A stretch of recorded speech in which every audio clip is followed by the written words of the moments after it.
There are leaves around.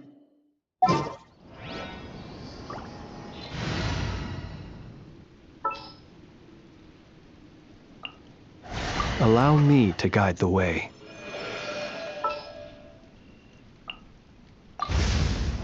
Ready to ride!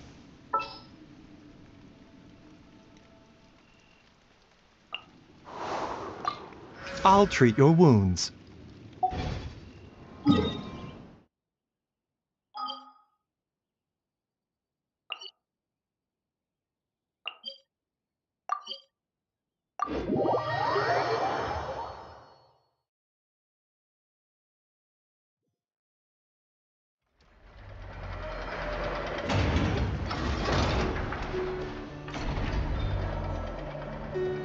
Many insects have a compulsion to follow the light, and humans are the same.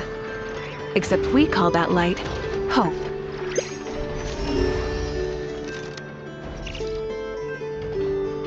Exploration and trials. Adventuring is right up my alley.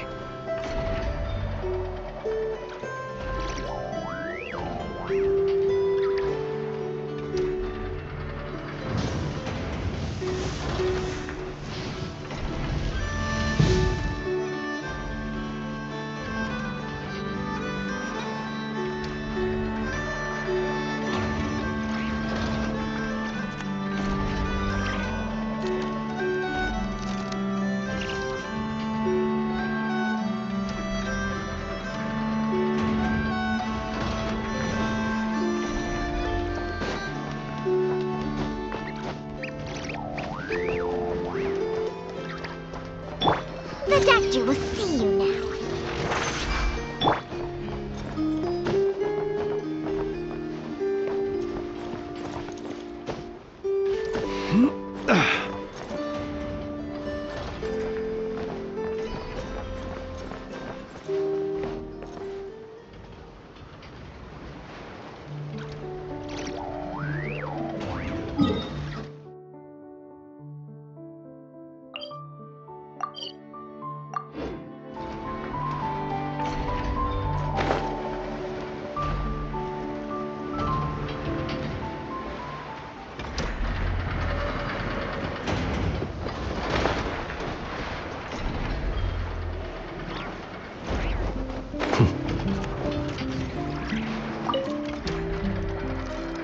Little dearie, you gotta eat your breakfast, or you're never gonna grow up big and strong.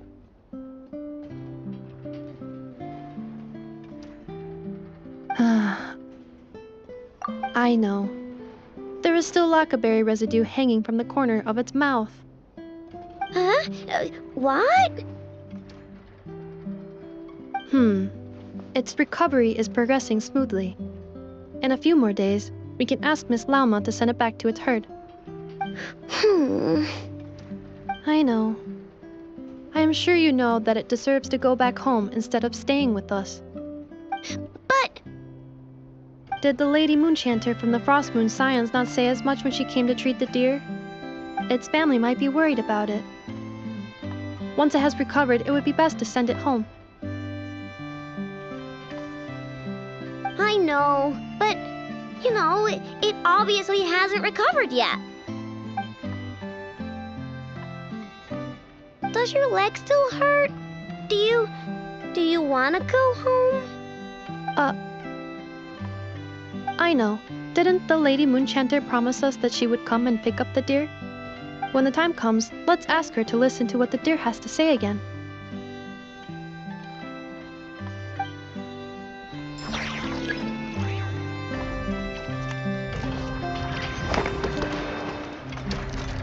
I know. Didn't the Lady Moon... When the time comes, let's ask her to listen to what the...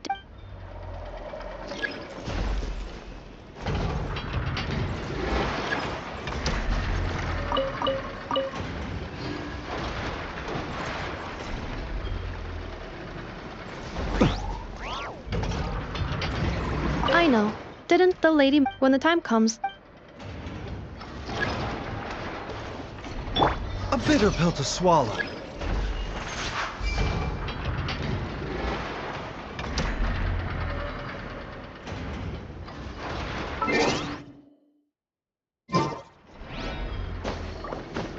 Mind the side effects.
Ad Astra. Thank you for completing. Ad Astra Abyssos.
Light it up!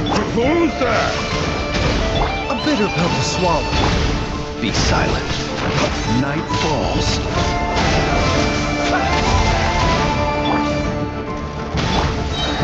Light of the blazing sun!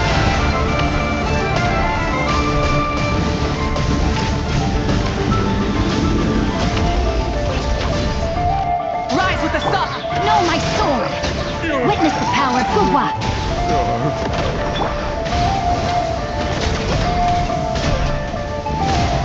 Incinerate! Observe. Be silent. Night falls. Observe.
Greetings.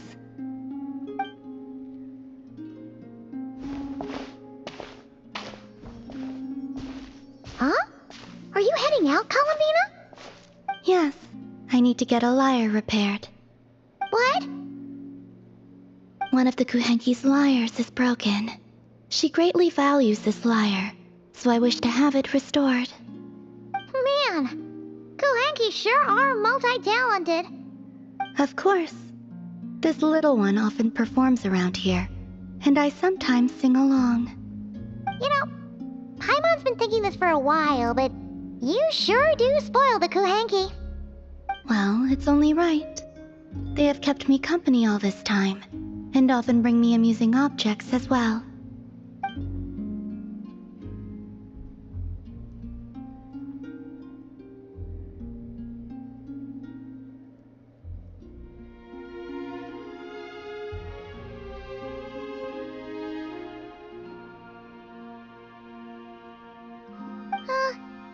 If you don't mind Paimon asking, how do you plan to fix this lyre?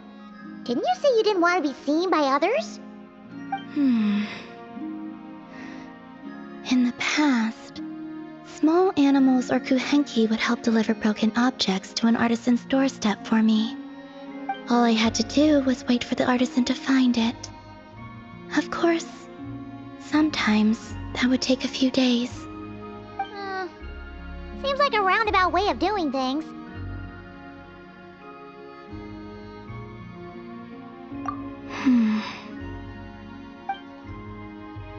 Yeah, just leave it to us. Who knows? We might even be able to get this done today. Very well. Thank you. Our pleasure. By the way, what artisan do you usually bring your stuff to? I don't know her name, but there's a large mechanical hand by her door, and she lives in a round, conch-like home.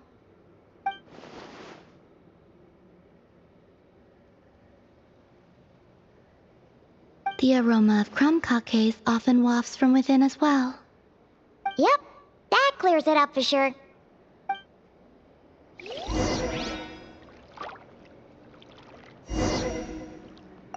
You appear acquainted with that artisan. I shall await you here.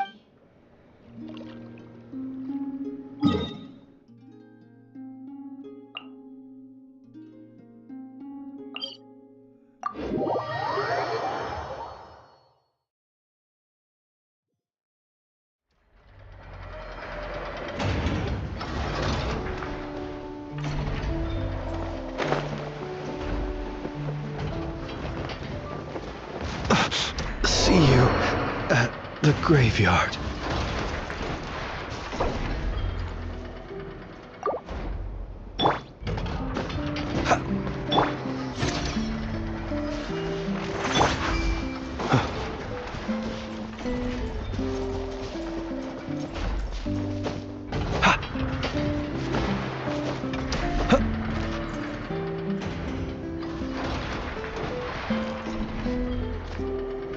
I know. Are you home? Wait, Paimon? Is that you? What brings you here, guys? Bring me any snacks? Paimon knew you'd say that. Here, we got you these on the way. Quick, hand them over. Ineppa's gonna be back soon.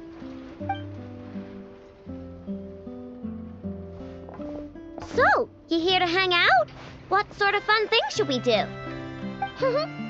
Actually, we need your help with something.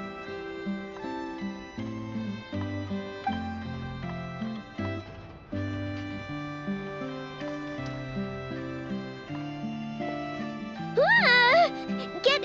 Get that weird thing away from me! Weird thing? You mean this lyre? I told you! I don't mess with stuff that science and mechanics can't explain. I'm telling you, that lyre just shows up on my doorstep at random. And after I fix it, the thing up and disappears. Not that I believe in spooky, superstitious stuff like that. Ah, okay. Seems like there's some sort of misunderstanding here. What do you mean?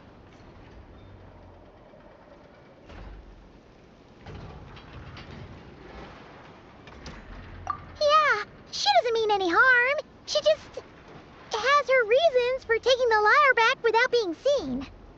Really? You better not be making this up. Fine. I'm trusting you on this. I'll fix this thing for you, and this time, I'll try to make it last. Wait for me here. I'll be right back. Oh, knew we could count on Aino. Oh, Paimon feels a little bad. Columbina's random item drop-offs had her so freaked out, though. Yes, she deserves something in return. Exactly. Ah! What are you doing here? You scared us. I have something to give you. Huh? What are these? A few trinkets the Kuhenki collected. I thought the artisan might like them. Perhaps you could give them to her as thanks. Oh. Huh. What a weird collection of components. Yeah, alright. We'll pass them along. Take care on your way back. There could be people around here.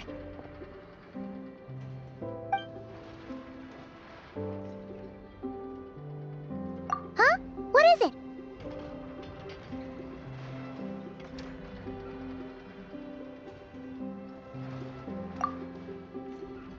Oh, Hmm?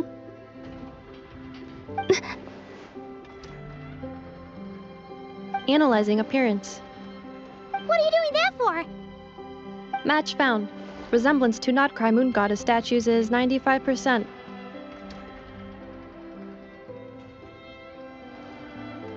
Margin of error minimal. Inference assessment accurate. Okay, all fixed. Did a pretty bang-up job if I do say so myself. It shouldn't break ever again. Also, about those Neffa. What was that last part, I know?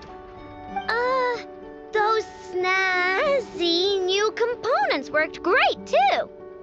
Huh? Who's that behind you?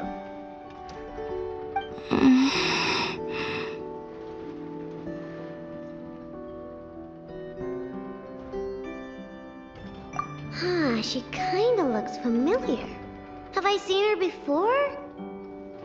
Whatever. The most important thing is, I hid those snacks Paimon gave me. That's right.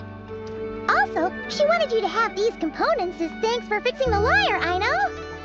Ooh, let me see. Wow! These are rare and so old. You sure I can take Yes. Thank you so much! If you ever need anything else fixed, just come find me. No need to be shy. Well, we got places to be, so, Aino and Effa, we'll swing by some other day, okay? Oh, we've got to get the damselette out of here, or Ineffa will recognize her for sure. Oh, sure. See you some other time. I gotta do some cleanup quick, or Neffa's gonna find the snack crumbs. Alright, until next time. I know. Yeah? Would you like to frame these components or preserve them in any way? What? Why would I do that? They appear to be gifts from the Moon Goddess. Huh? What are you talking about? Remind me to check your circuits later.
It is as the stars foretold.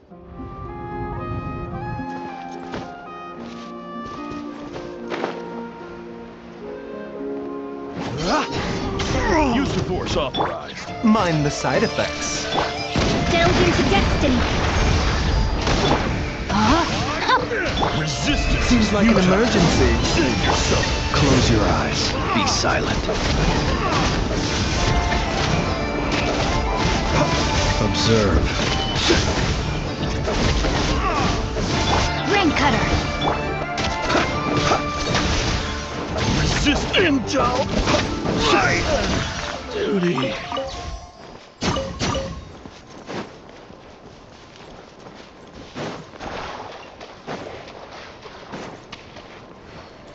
Close your eyes. Do you fear the dark?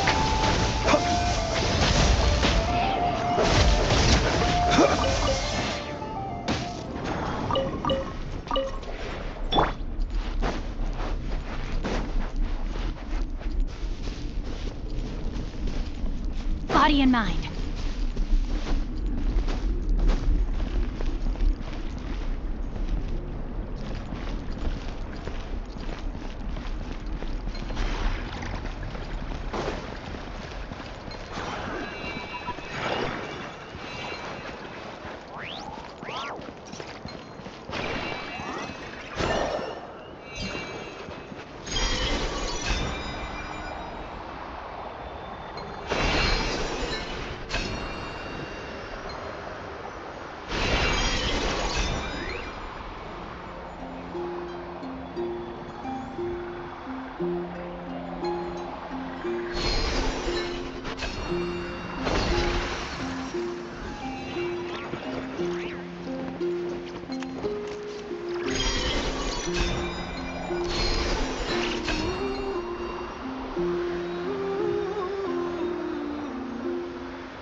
Time to act.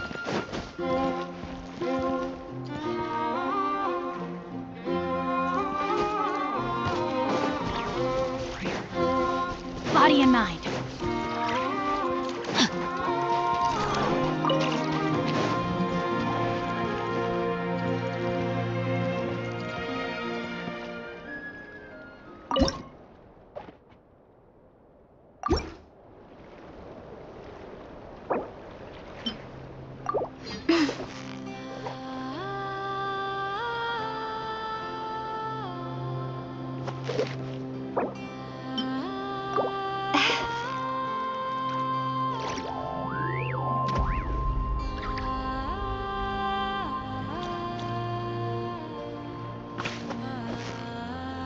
So close. What is it? What is it? Is it another Paimon?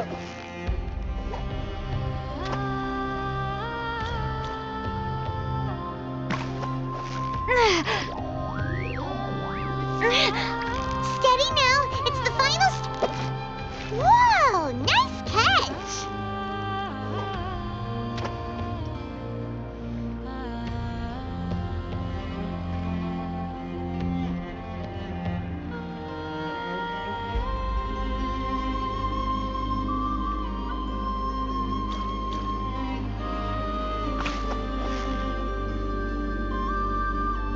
Victory is almost ours! Whoa! Nice catch!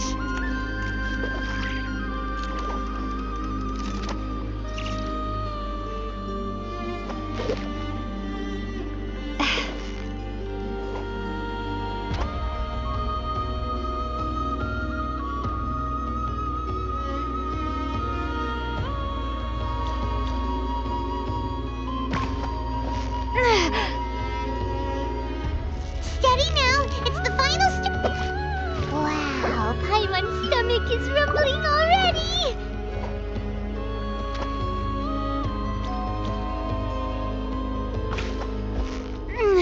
Victory is Whoa! Nice catch!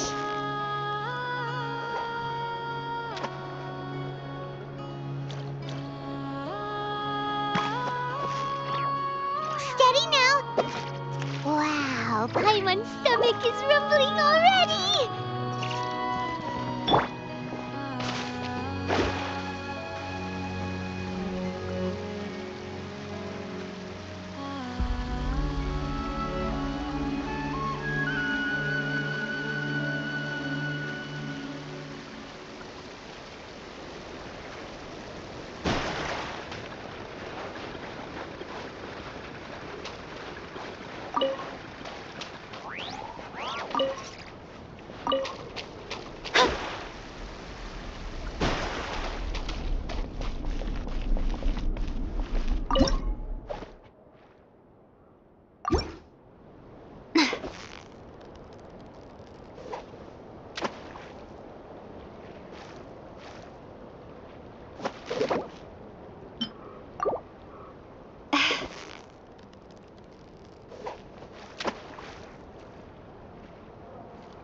Victory is almost ours! Whoa! Nice catch!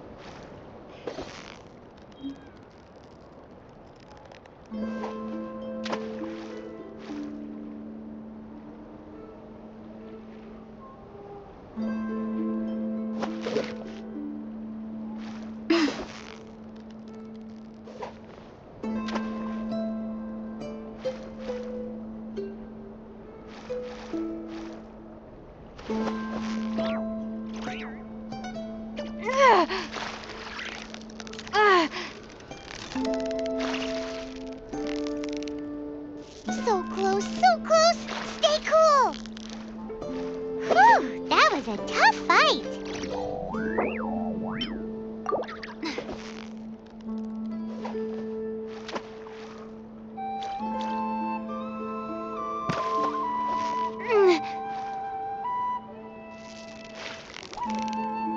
Steady now, it's the final stretch! Ooh, look at that! Quick, let's go show it off!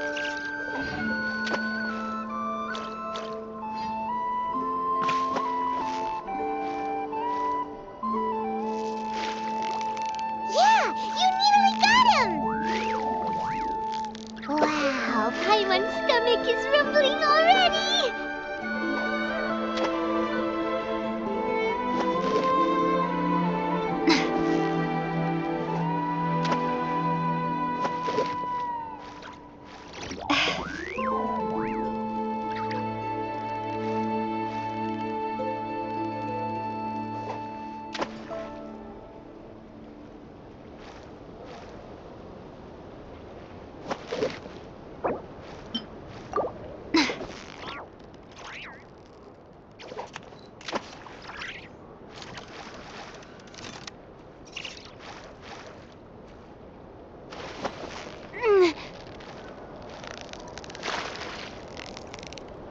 You've got it! You got it! What is it? What is it? Is it another Paimon?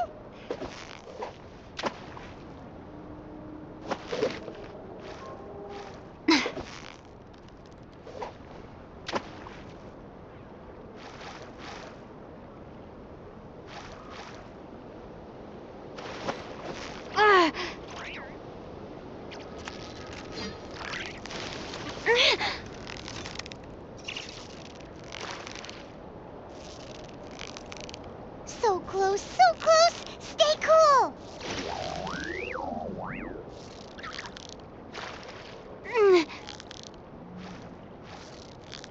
Whoa! Nice catch!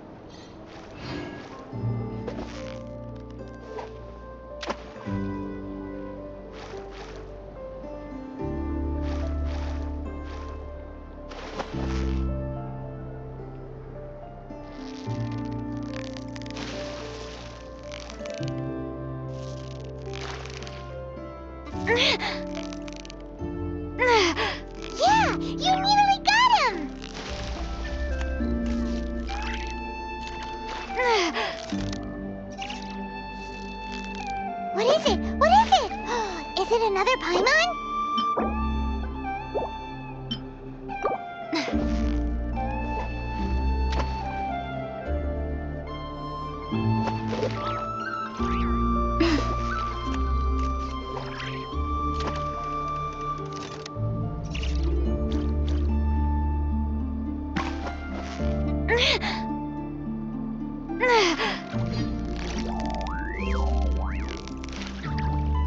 You've got it! You got it!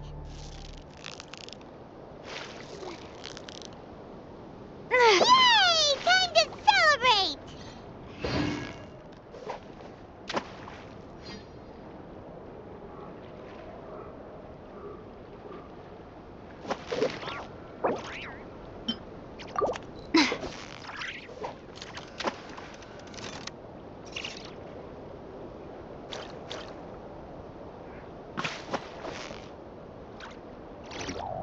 Victory is almost ours! Wow, Paimon's stomach is rumbling already!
Looking for me?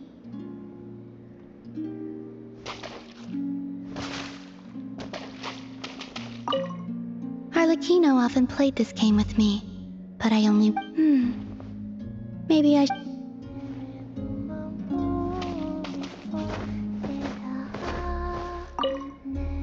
Arlecchino often played this game with me.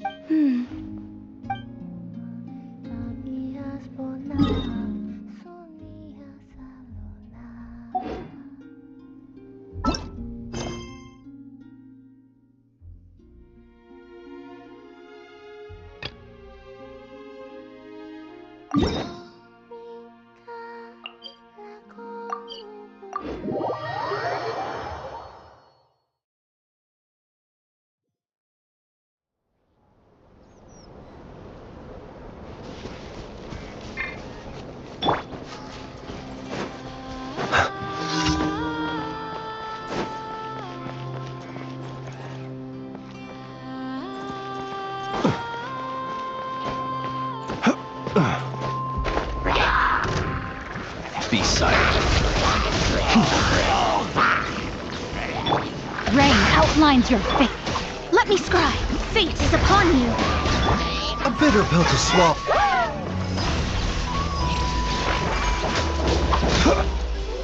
Close your eyes. Be silent.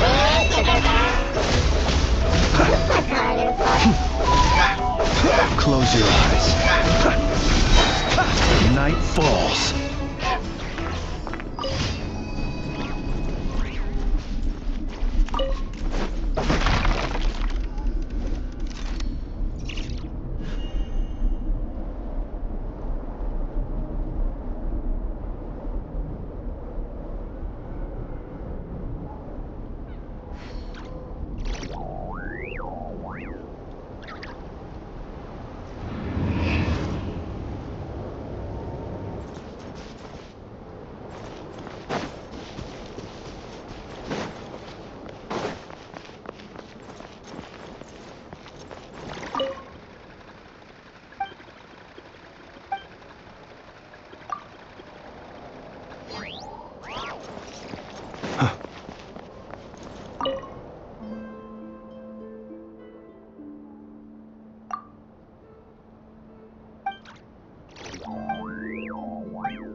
He who wishes to peer into the abyss needs simply to wander through Nodcry on a misty night. The march of the Wild Hunt will be sure to drag him into the darkness.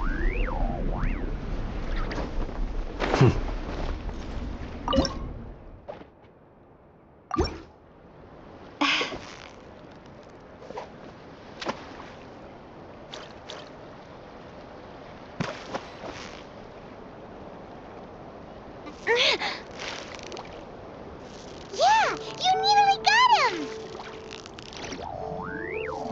Whew, that was a tough fight.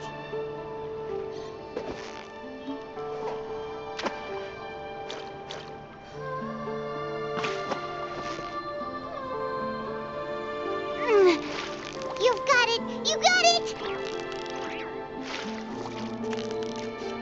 Wow, Paimon's stomach is rumbling already!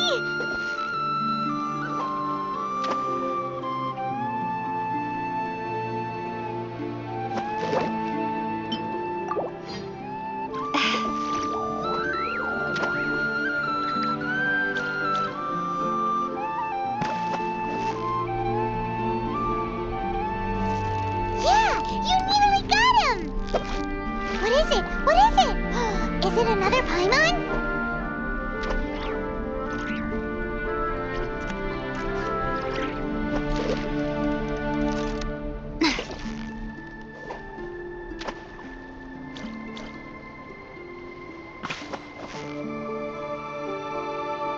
Steady now, it's the final. Whew, that was a tough fight.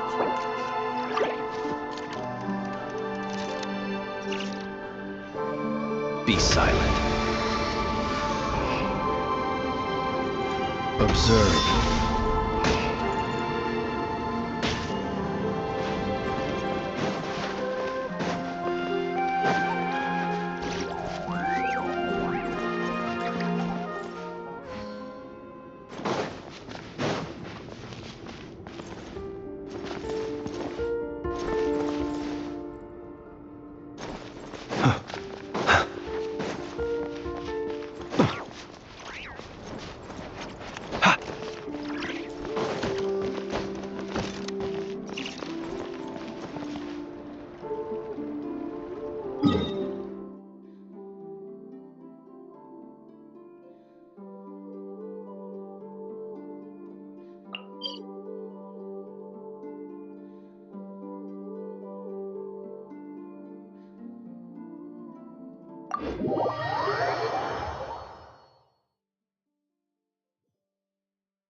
Written in the stars. Be silent. Close your eyes. Be silent. Night falls.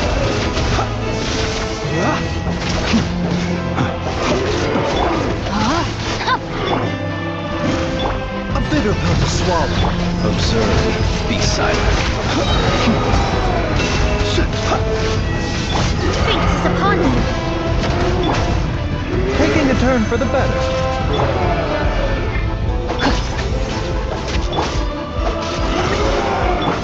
Let me scribe. No, my sword.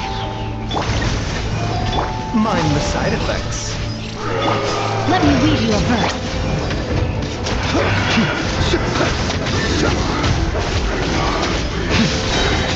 To dust. Observe.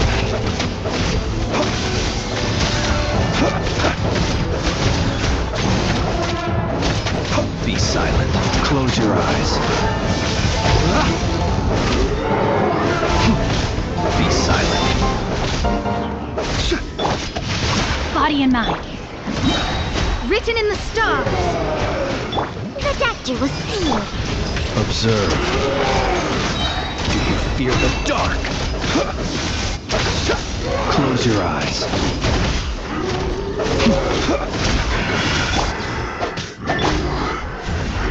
A bitter pill to swallow. Observe. Be silent. Night falls. Raincutter. Delve into destiny. Fate is upon you. Mind the side effects.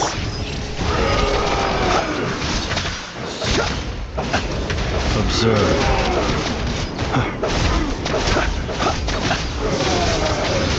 Be silent. To dust.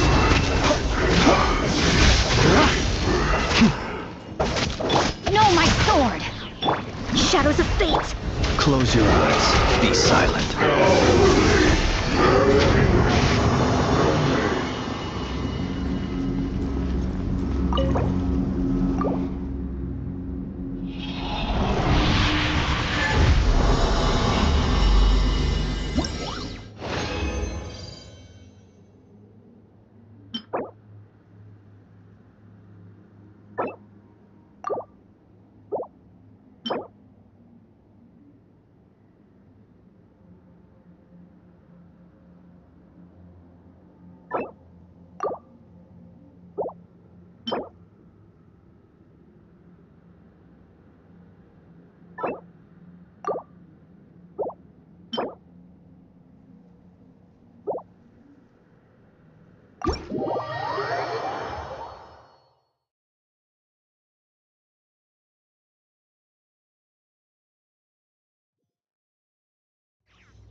It's been a few days since we said bye to the others in Nasha Town.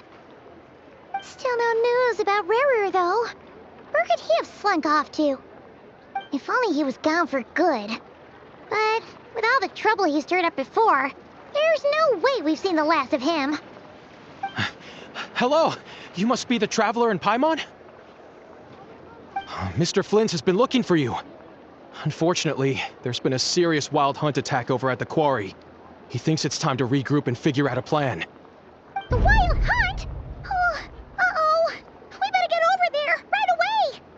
Come on, let's go.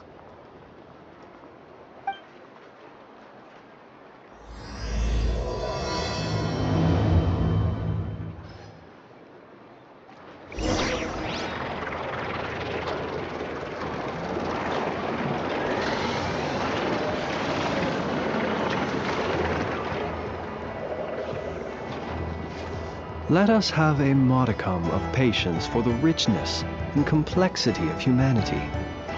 The wanton cruelty of the few is not worth our ire.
I can barely sense any Kuvaki at all.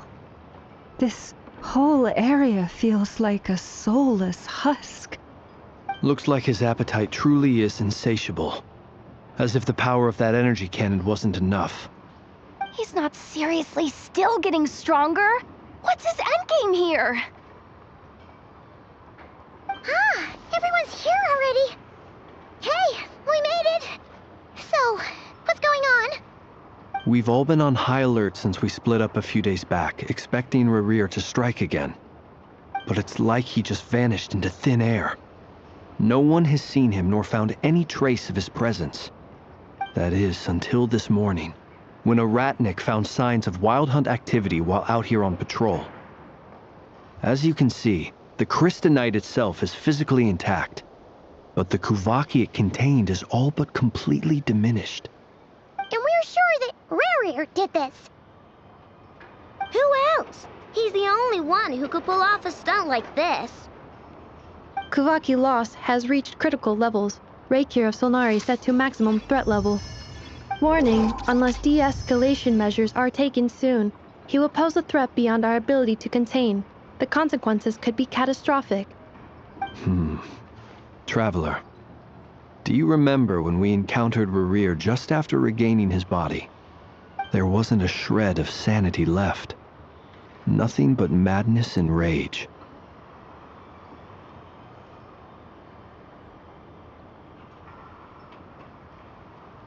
Yeah, didn't he shout out a bunch of names? Then he started raving about how nothing in this world mattered to him. Oh, Paimon gets chills just thinking about it. Oh, but the thought that he's still out there, lurking somewhere in Notcry, waiting for his chance to strike? Oh, even chillier. Last time we fought, we were already at a disadvantage. If he has such overwhelming strength, why would he suddenly go into hiding? Yeah, if I were him and I wanted more Kuvaki, I'd just take it by force. No point staying in the shadows. Unless something went wrong. His whole resurrection thing didn't exactly go smoothly. The other thing is, how does someone who's completely lost their mind still have the wherewithal to cover their tracks so perfectly? Beats me. According to certain medical studies, insanity does not always entail a complete loss of rationality. It may be that he is simply living in a world of his own. That actually sounds about right. He was ranting away to himself the whole time, like he had zero interest in talking to us. There are many unanswered questions here. He could be right under our noses, and we'd still be in the dark. Besides his name and title, we know little about him. Certainly nothing about his past, or what he might be hoping to achieve. Exactly. And we wouldn't even know where to begin looking. Even Boss hadn't heard of the Rahir of Solnari before all this. I'd be willing to bet that even if we gathered together every scrap of intel in Nodcry, we still wouldn't find more than, like, 3 useful facts about him. So, if we do nothing, he'll just keep getting stronger. And if we want to investigate him, we have no idea where to look. Last time we had Marionette and her big robo-buddy to help us, and we still barely held our ground. If we had to face him alone... Oh, Paimon's head hurts just thinking about it. What are we supposed to do against a threat this big? Well, I do have a little hunch about his next move. Given that he attacked the quarry, I'd say it's likely he'll target other places rich in Kuvaki. Somewhere like the Eye of Krati, or the Pillar of Embla. One thing's for sure. If we just sit back and let him keep absorbing Kuvaki, we really won't stand a chance against him. A perfectly reasonable hypothesis. However, it is worth noting that these 2 locations are quite far apart. To investigate them both, we'll need to split up. I agree, we should split up. Right now, Rarir's goal seems to be gathering Kuvaki, not fighting us directly. Once we're done, let's regroup on Hisi Island. Wait, why Hisi Island? If I recall correctly, your largest goddess statue was carved from Kuvaki-rich ore, was it not?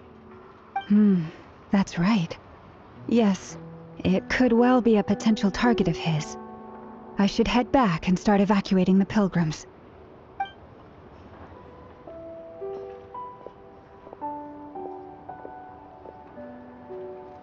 Splitting up's always gonna be risky. But I guess we don't have much choice, right? We're in a race against time here. And if we do run into Rarir, what then? That's when you follow the 3rd rule of treasure hunting. Run like the wind.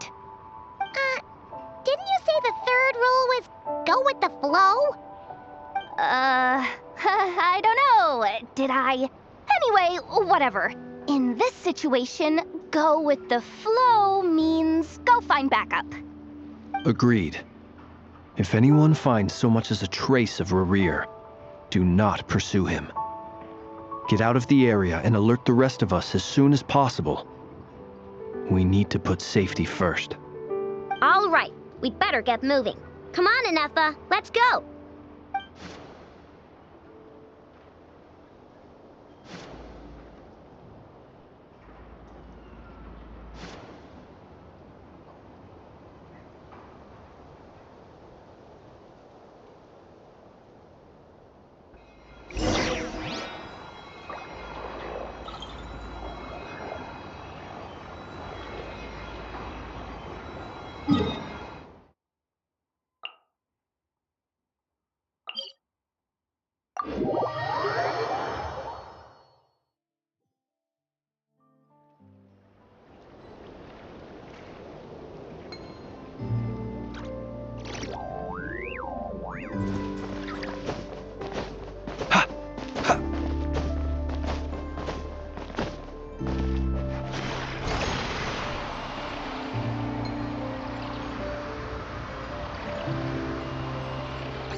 Any leads? Nope. Diddly squat. No clues to where he might be hiding. It's like he's a ghost. It feels like we're sitting on a powder keg that could go off at any second. Ugh, I hate this feeling. I'd rather face him head on than be left hanging like this. So, you guys didn't find anything either? Not loving the word either. How about you, Flintz? I questioned a few Ratniki and eventually narrowed my investigation down to one suspicious individual. But by the time I got to his place, he was already gone. Almost as if he knew someone was on to him. Either that or he's just extremely cautious, and doesn't stay in one place for long. He's been biding his time for a while now. The question is, where, or what, is his next target? No idea. Since regaining his body, he seems to have lost all interest in the fragment in my possession. If he did still want it, he's had plenty of chances to take it. All we can do now is hope that Ino and Anefa turn up some leads. Darn it, Rereer. If you've got the guts, come face me one-on-one!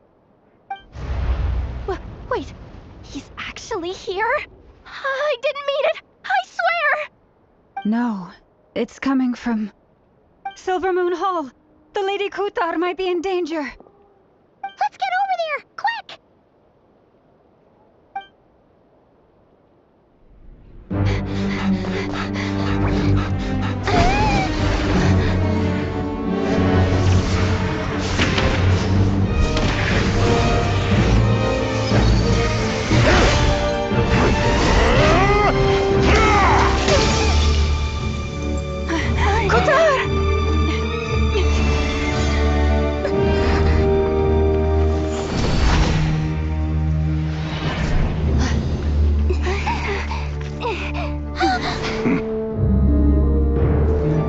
Why is he attacking the damselette? What's going on? No time for questions. Stop him!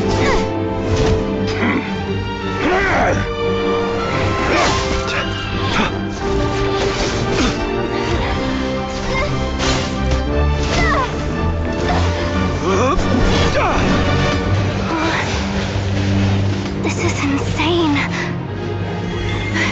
Yehuda, get Kutar out of here! On it.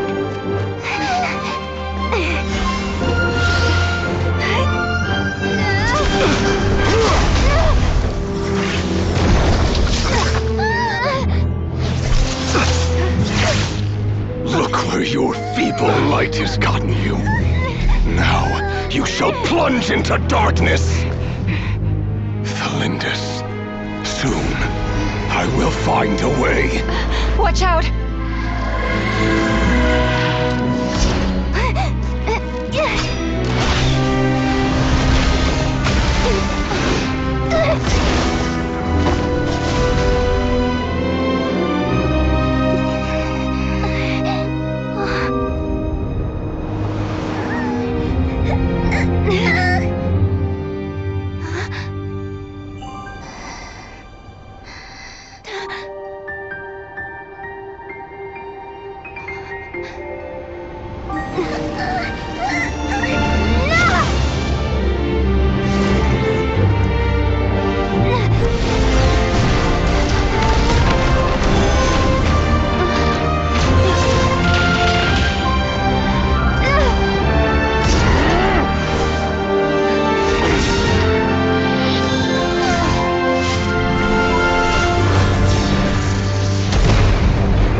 That was too close! We barely made it out of there alive. What's that guy's deal? How'd he get so crazy strong? He's a threat to this entire nation. I doubt his strength could even be measured by conventional standards. I have a question. When me and Anefa showed up, we saw him chasing after this lady like he wanted her dead. What was that all about? We weren't there for the whole thing either. They were already duking it out by the time we arrived. Yeah, we didn't see how it all started. It all escalated so quickly, we had no choice but to step in. Kutar, can you shed any light on the situation? Kutar. Cross-checking database. I see. So you're the one that the Frost Moon Scions refer to as the Moon Goddess? Wait, she's the moon goddess? Oh, no looks just like all those statues. There are many reasons why people might worship the moon, and just as many why they might despise it. I've never met that person before, but there was no mistaking his deep-seated hostility towards me.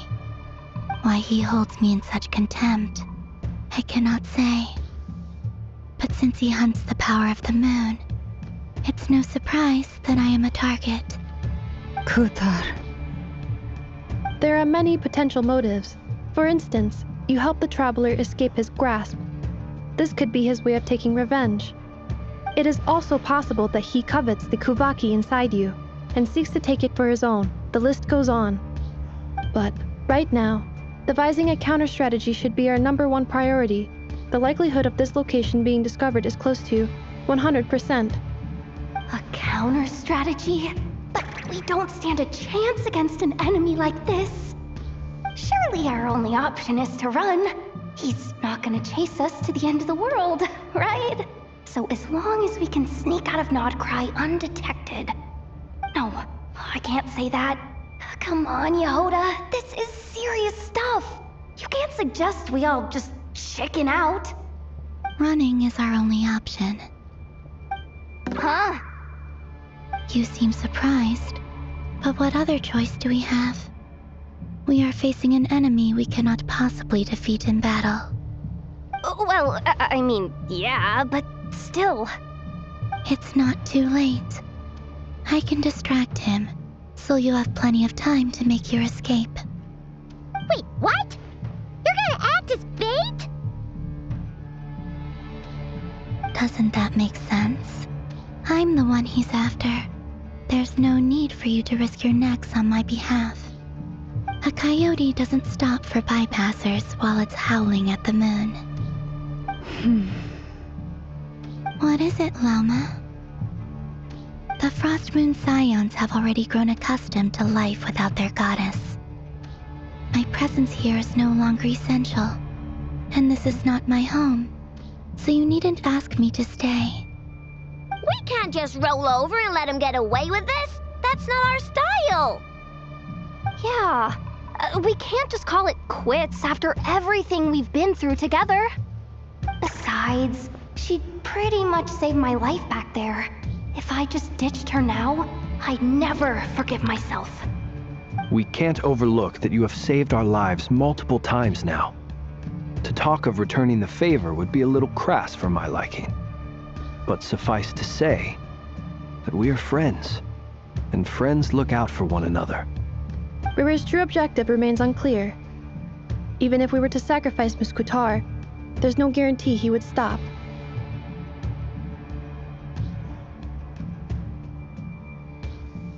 But... Kuthar, I know why you left the Frost Moon Scions so long ago. It was because people started treating prayer as a form of trade. They would make self-centered wishes, force you to accept meaningless offerings in return, and then expect you to perform miracles for them, as if that were their entitlement. If it were me, I might have walked away too.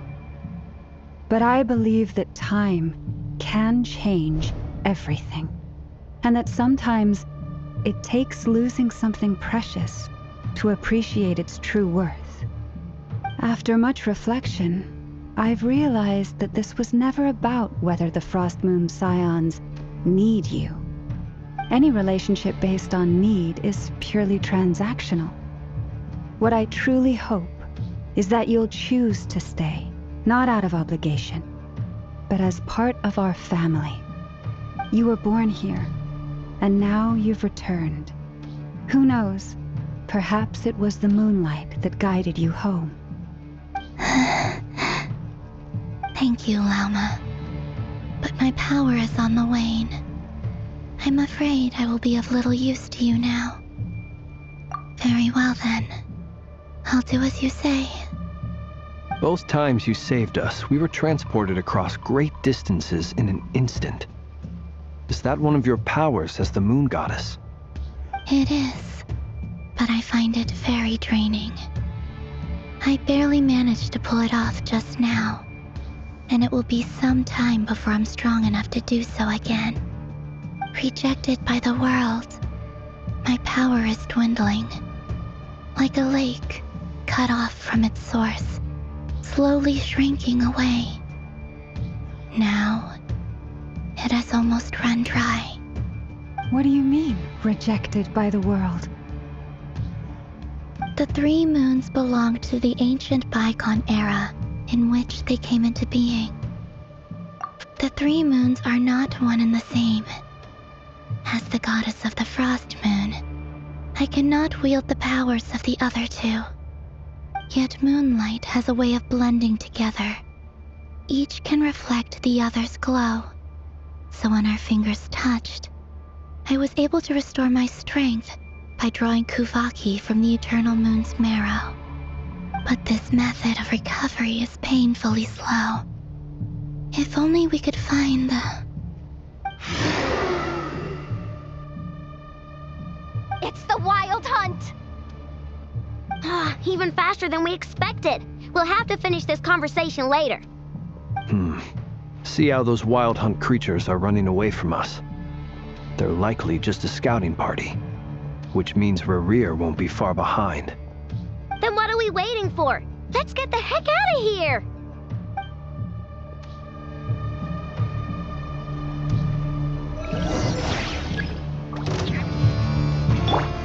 Defensive mode engaged. Lash attack! For the everlasting forest. Annihilation mode. They just keep coming! This is driving me nuts! Rerir's closing in on us. We need to pick up the pace. There's too many of them! And this time, we can't fall back onto ourselves to escape! If this goes on much longer...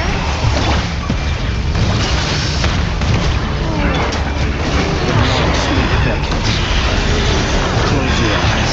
Be silent. Chew on this! For the everlasting forest. Lush as the moon. Lash attack! Annihilation mode. Installation chamber triggered.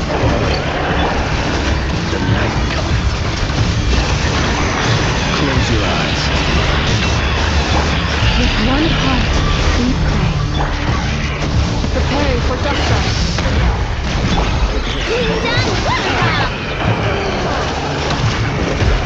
Be silent. Night falls. The long steam beckons. Close your eyes. To dust. By the frost moon hold. Lash attack! Ultimatum protocol. Pray as the... Observe. Close your eyes. Night falls.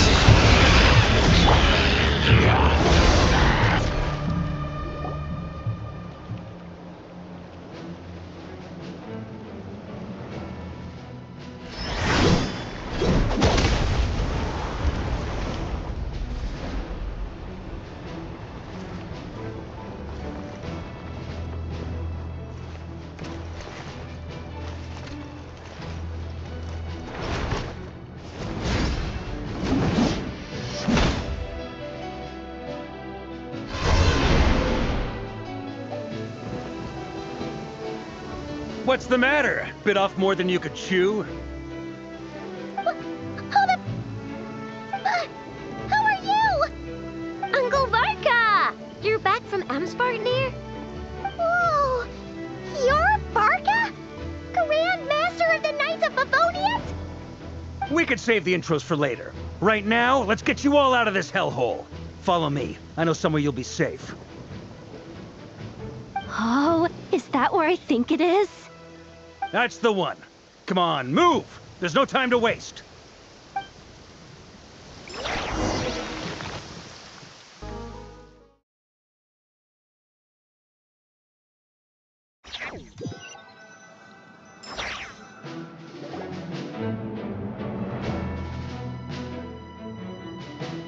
Wow! Where are we? This is so well hidden.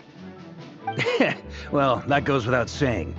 This is the Knights of Favonius' meeting place in Nodcry, and a contact hub for the Northern Intelligence Network.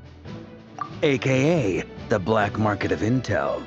No matter what faction you're with, it's the place to buy and sell information. Their headquarters are in Nodcry, but they've got contacts in every nation. As an expeditionary force on foreign soil, working with them has offered us the most effective way of getting our hands on reliable local intel. This is where we meet, so naturally, it's secure. Anyway, where were we? Folks from Nodcry should be pretty familiar with me by now, but I believe this is the first time we've met. Allow me to introduce myself. I am Varka, Knight of Boreas, and Grand Master of the Knights of Favonius. We've heard all about you. This meeting's been a long time coming. You look way younger than Paimon expected, but you definitely have that Grand Master vibe. Well, I'm no spring chicken. Just not showing my age yet. Definitely feeling some of that back pain today, though. Rushed back from Amsfartnir without a wink of sleep, only to get right into another fight with that freshly revived maniac. Another? You mean you fought him before? Yep. He wasn't nearly as strong back then, but he was still a formidable foe. I brought some of the knights along to give him a little surprise, but he saw us coming from a mile off. My squad took heavy injuries, and I barely made it out alive myself. We knew it might have been our last chance, so we staked everything on it. But still, it wasn't enough to stop him. I tried tracking him down afterwards, but he didn't leave a trace. Even in his unhinged mental state, he's as cautious as any trained operative. So, I decided to come find you. And as luck would have it, turned up to find you being ambushed by the Wild Hunt. The rest, you already know. Is that why he's been frantically absorbing Kuvaki these past few days? Because he sees you as a threat? Maybe I'm part of the equation, but even if I weren't, I'm sure he'd still be gathering power. He's clearly working up towards something. Note to self, Uncle Varka's strength rating officially upgraded. Guess it's my turn to ask questions now. So, what exactly has been happening in Nodcry? Why is the Wild Hunt returned in humanoid form? And why is it after you? That's a long story, but I'll try to make it quick.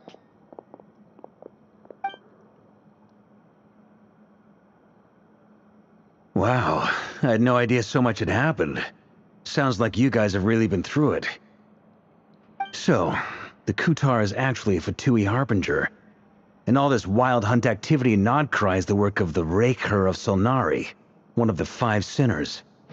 That's a lot to take in. Need some time to wrap my head around it all. I'm truly sorry, Mr. Varka. You stood with us against the Wild Hunt, and did everything you could to stop it from escalating into a full-blown catastrophe. And then, the one time you're away, it all comes to a head and all your hard work gets undone. You've got nothing to apologize for, Miss Moonchanter. You can plan 100 steps ahead and still slip up. That's just life. No one knows what tomorrow holds. You can't predict which way the wind will blow next. And, to be perfectly honest, I can't say I'm surprised. For all the times we've defeated the Wild Hunt in the past, we've never been able to completely wipe it out. Turns out, we were just delaying the inevitable. But now that a new variable has come into play, fate may well take a different course. A new variable? You mean us? Who else? And in a strange way, I think his resurgence might not be an entirely bad thing. The Wild Hunt is like an unrelenting force of nature, but Rerir is an individual with an agenda. He's gotta have a weak spot somewhere. That said, while Aino was explaining everything just now, some of the points that Mr. Flint's added caught my attention. You mean about our mystery ally? That's right. From what you've said, not only did they lead you straight to some key files, they also shielded Hisi Island from a lethal Kuvaki blast. I don't know who or what could pull something like that off. Heck, even Miss Columbina doesn't have a clue. I hadn't heard the story about those files. Would you mind repeating their titles for me?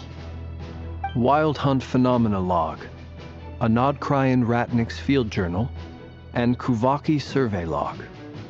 Oh. No.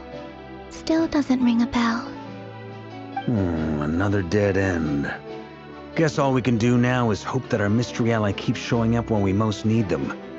Still, it's safest to assume they won't be intervening again. From here on out, we'll have to resolve this crisis by ourselves. Your intel also explains something else I've been wondering about. The reason I led my team to Amsfarnir was because we'd had reports about a possible source of the Wild Hunt showing up there. But once we looked into it, it turned out to be a red herring. I don't know who was behind it, but clearly, it served its purpose. I doubt it's by chance that he happened to make his comeback while my attention was diverted. And from everything you told me, it sounds like his scheming began well before his return. So maybe luring me away was all a part of his plan. But is it even possible that he orchestrated all of this by himself? The Moon Maiden and the Raker of Solnari, Nodcry of all places. The way everything is unfolding, it can't be a coincidence. So, what do we do now? Got any ideas? Right now, we've got at least 3 things to consider. Let's go through them one by one. First, we need to figure out how to take down Rarir. If we can't beat him in a straight-up fight, the rest won't even matter. To my knowledge, the bulk of Nodcry's fighting force is already gathered here. But even with everyone united, we're still no match for Rarir in his current state, let alone with his power still growing. What if there was a way to tap into a new power of our own? How so? Have you thought of something, Columbina? 3 moons once watched over this world. The Eternal Moon was the largest. The Frost Moon was the brightest. And the Iridescent Moon was the most mysterious. They say that back then, the 3 moon goddesses wielded immense power. Enough to shape the workings of the world itself. I now bear the Frost Moon's power, and the Eternal Moon's marrow resides within the Traveler.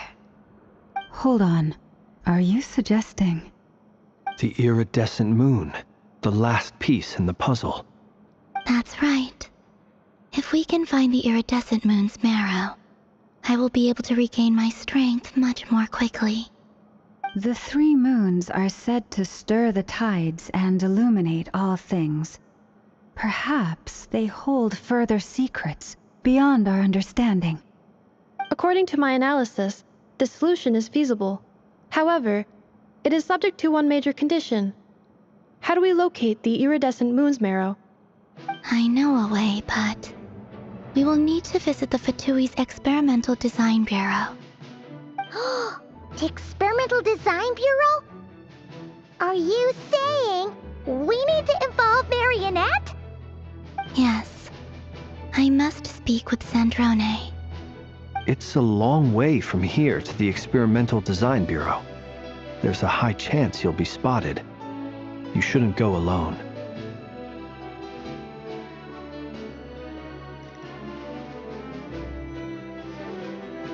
Then that's settled. Next up, our second priority. Somehow, we need to figure out Rarir's end goal. As you saw for yourselves, when he was still in his Wild Hunt form, everything he did was for the sake of recovering his body and resurrecting himself. His first act since then, after laying low for a while, was to try and assassinate this young lady.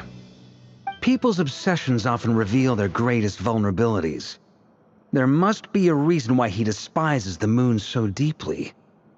Perhaps it sheds some light on his title, the Raker of Solnari. The Wild Hunt has plagued Nodcry for centuries now. If we want to stop it for good, we have to get to the root cause of what's driving it. It's true. We still know very little about him. If Kuthar hadn't given us that lead, we wouldn't even know his name. But where would we even start? I doubt even the Intel Queen of Nodcry has a clue, and she has info coming out of her ears. Oh? That's a rather hasty conclusion for someone who's so painstakingly meticulous when it comes to dealing with machines. She heard me.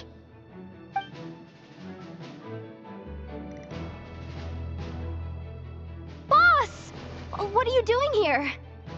I'm now asking myself the same question. I received a letter from a humble knight of Favonius, requesting a meeting to discuss a major business deal. But it looks like this humble knight had something else in mind. Details. Miss Neffer, the important thing is that you've arrived at the perfect time. Since his failed ambush, I've been racking my brains trying to come up with a plan to fight Rarier. Given the severity of the situation, I think it's fair to say that our only chance lies in uniting as one. And I'm talking all the factions in Notcry. We can't do this without the Curatorium, but I knew it'd be a tough job to win you over. So, I took the liberty of reaching out for a little chat. Wait a sec. How did you even hear about this place, Neffer? Didn't you say this is meant to be the Knights of Favonius' meeting spot? And a contact hub for the Northern Intelligence Network? And isn't it supposed to be super hidden? You really think he could have gotten settled in Nodcry without my help? Besides, I'm the one running this gig. Allow me to introduce the current head of the Northern Intelligence Network. If it's intel you're after, she's your woman. Pretty much seen and heard it all. Please spare me the flattery. Let's cut to the chase. Seems like you've run into some trouble, huh?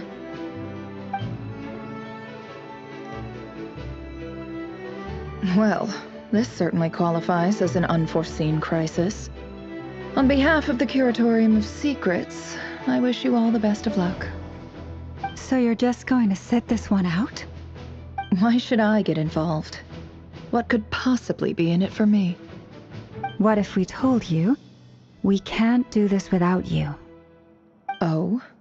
Then I'd say, you'd better make it worth my while. I don't work for free. I can't put a price on something like this. It's just not in my nature. But then again, you and I have always been polar opposites in this regard.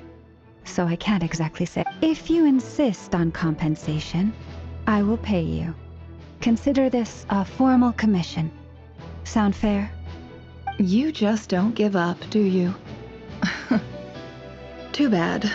I know you well enough to know you can't afford my prices.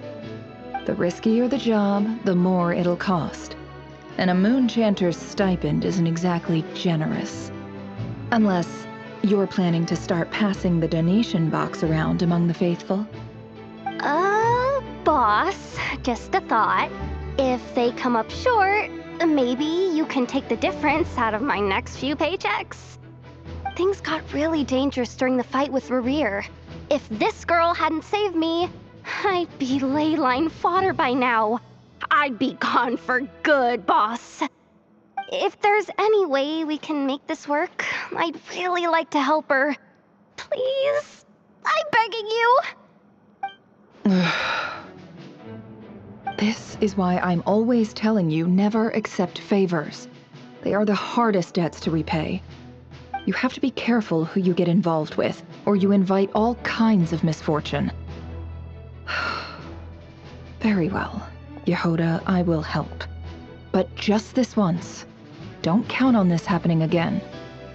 Flynn's, that fragment that Rarier was after, do you still have it on you? Of course. Let me borrow it. I need it to follow up on some leads. Wait, you actually have some leads? Shh. This is top secret information. I get it. We all have things we'd rather keep to ourselves. Plus, I know we can count on you, so we'll leave the intel gathering in your hands. And that brings me to the third and final item. We need to find a way to distract him. We need time to make our move, so someone will have to stall him. I'm in for this part, no matter what. Anyone coming with? Count me in too. Come off it, you two. Quit playing heroes. I'm way ahead of you here. Inepa did a scan of the Moon Goddess's Kuvaki signature, and we're gonna use it to make some decoys over at the Kramkake craft shop. Anyone who's in, follow me. Once they're ready, we'll deploy the decoys across Nogcry. So as long as the rest of you keep moving, he won't catch on to your scent and won't be able to track you down. I like it. Genius idea. No biggie. All right then, we'll split into 3 teams. Once your team has finished their mission, return here and wait for the others. Dismissed!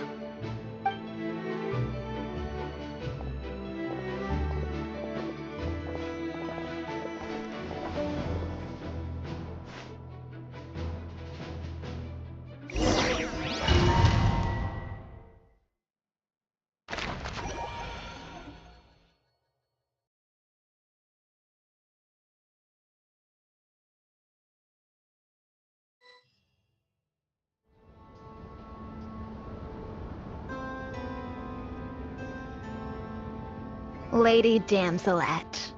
Wait, and you two? What are you doing at the Kuvaki Experimental Design Bureau? We've been doing our best to mind our own business lately. But if you're just gonna waltz up here like this, you're seriously pressing your luck. Don't blame us for doing what we have to. You really think that's gonna scare us off? We're not looking for any trouble. I just want to see Sandrone. Do I need to remind you that you're still a wanted fugitive for deserting us? Out of consideration for our former ties and the crisis we're all up against, we'll let you leave in one piece. But don't even think about trying to get inside. Let them in. But... Are you going to make me repeat that? No, my lady. Sandrone seems to be in a good mood. Must be maintenance day.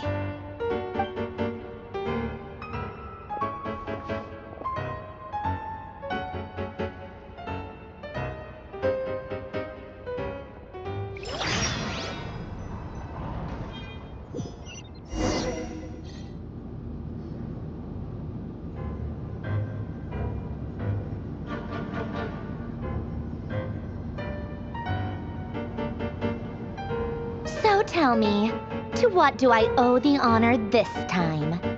Actually, before you answer that, just so we're clear, we're not colleagues anymore, Columbina. I don't owe you anything. I promise it's nothing big. It seems like you've gotten the wrong idea here.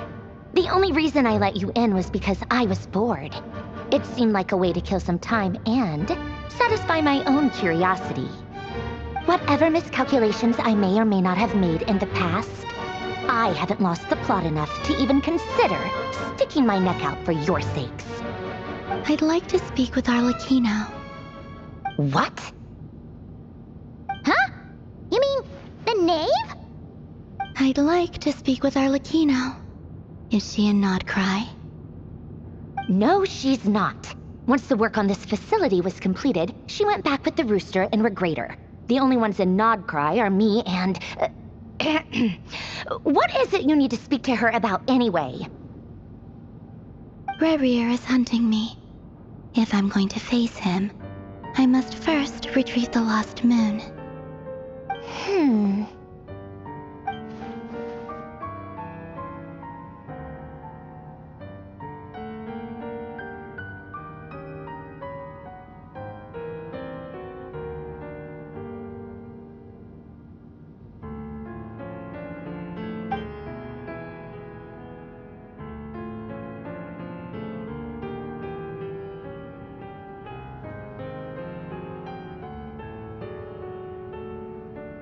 Is that a no, then?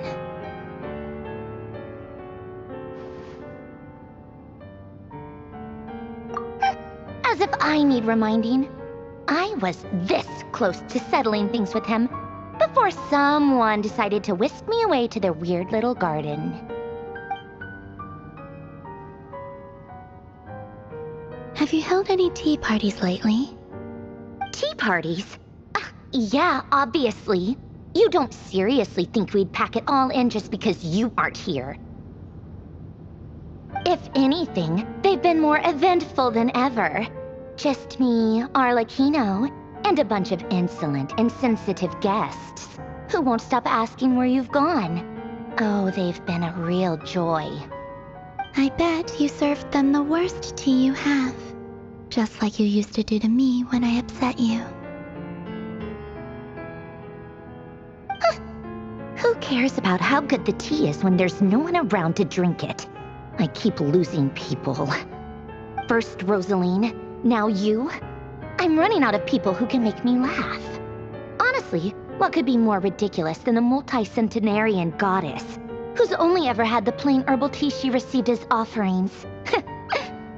You'd always brew a different type of tea for me each time. Was it really just to see how I'd react?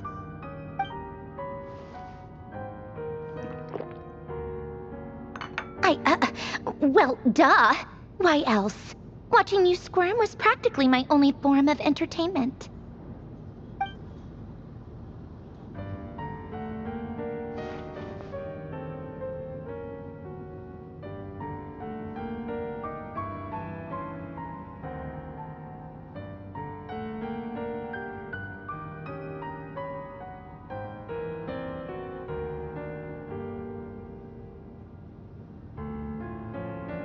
Oh, yeah.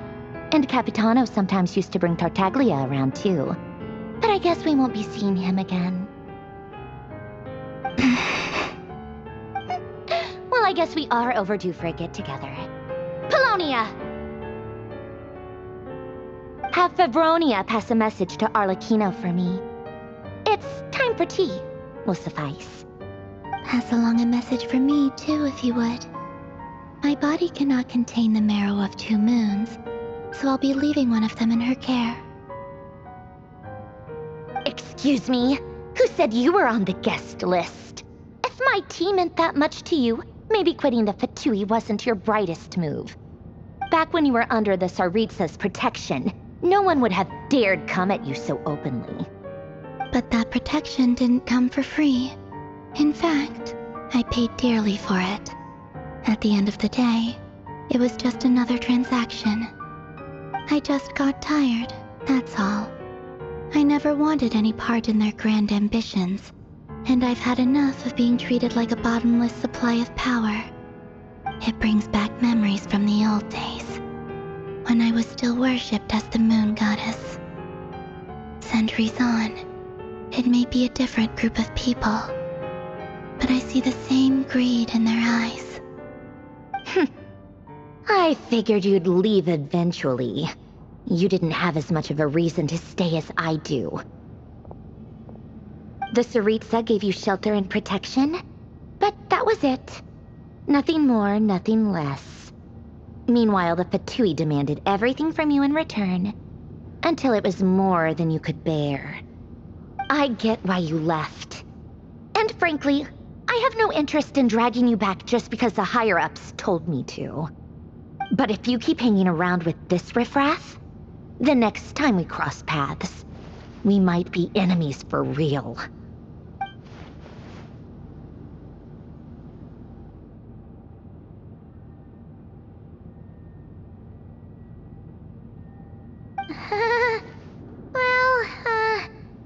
Guess that's our cue to leave.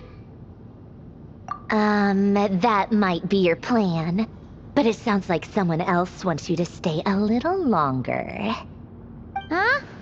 What do you mean? Listen.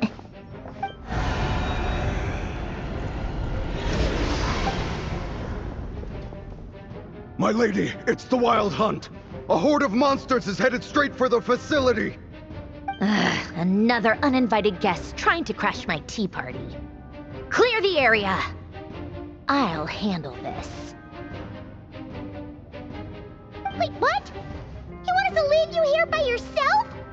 Huh, you'll be lucky to make it out of this alive. You really think you can afford to worry about me? Go on, get out of here. You may have stopped Polonia from crushing him last time, but I've made sure that won't happen again. The entire Experimental Design Bureau is rigged for war. stay and watch if you want, but it'll be at your own risk. You're not flagged as friendlies in the weapons system.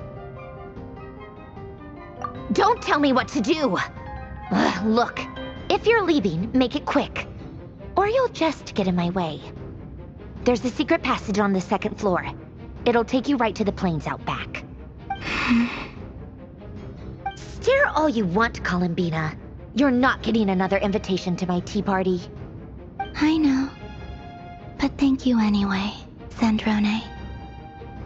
This is exactly why you shouldn't hang around with those people. All their melodrama and sentimental nonsense is rubbing off on you.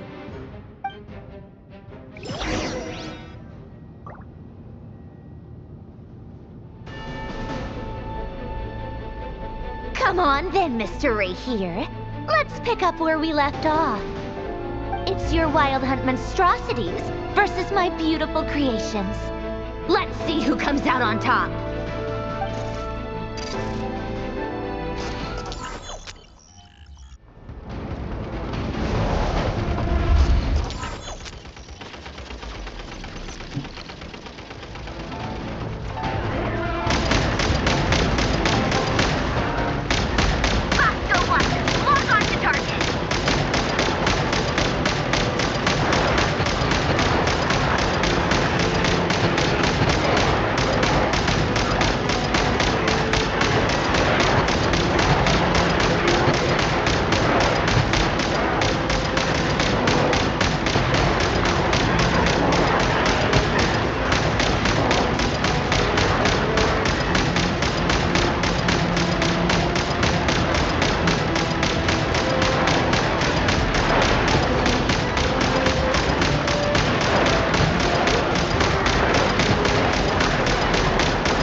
Colonia! Get him! I've upgraded Polonia again since our last encounter, and uploaded every last scrap of your data. So let's finish this, once and for...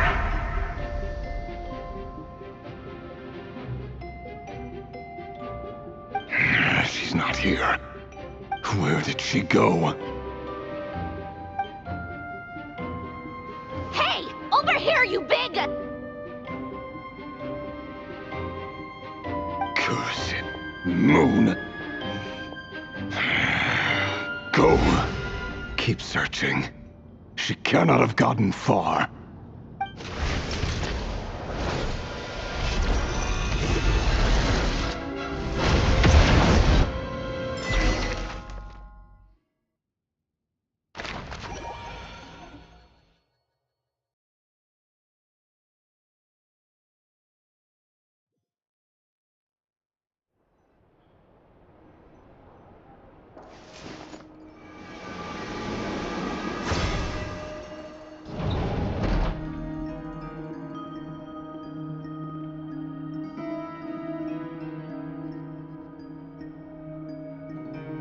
So this is your method for investigating Rarir's past. It almost looks like some kind of ceremony. Good deduction. But it's quite a different affair from what you're used to with the Frostmoon Scions. Whoa! First time I've ever been in here. Boss always said it was off limits, so I pictured some kind of creepy dungeon. But it's actually kinda nice. Oh, I guess this must be Sumero decor? That's where Boss is from. And that nice shopkeeper who sold me my treasure compass.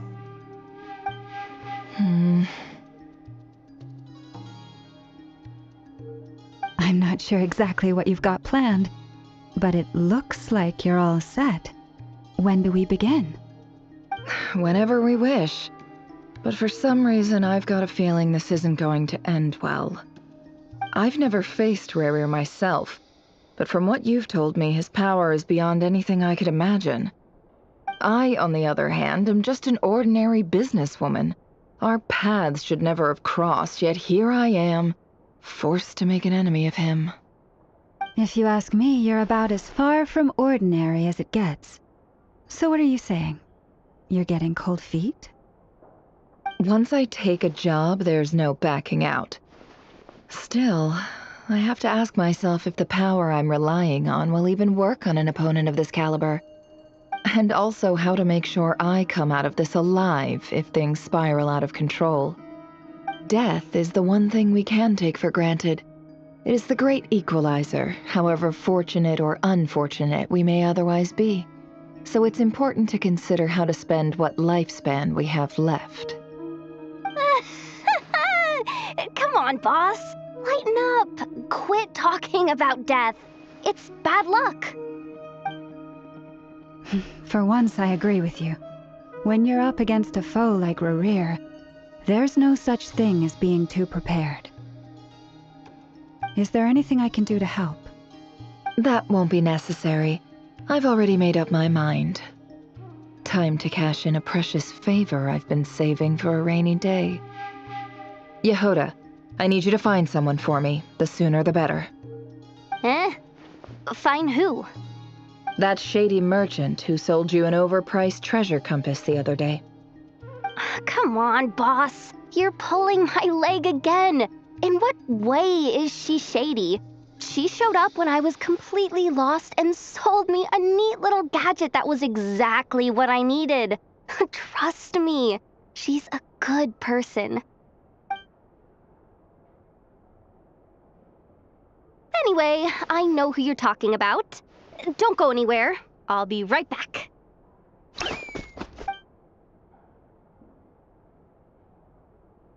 Quit grabbing me. I genuinely can't run any further.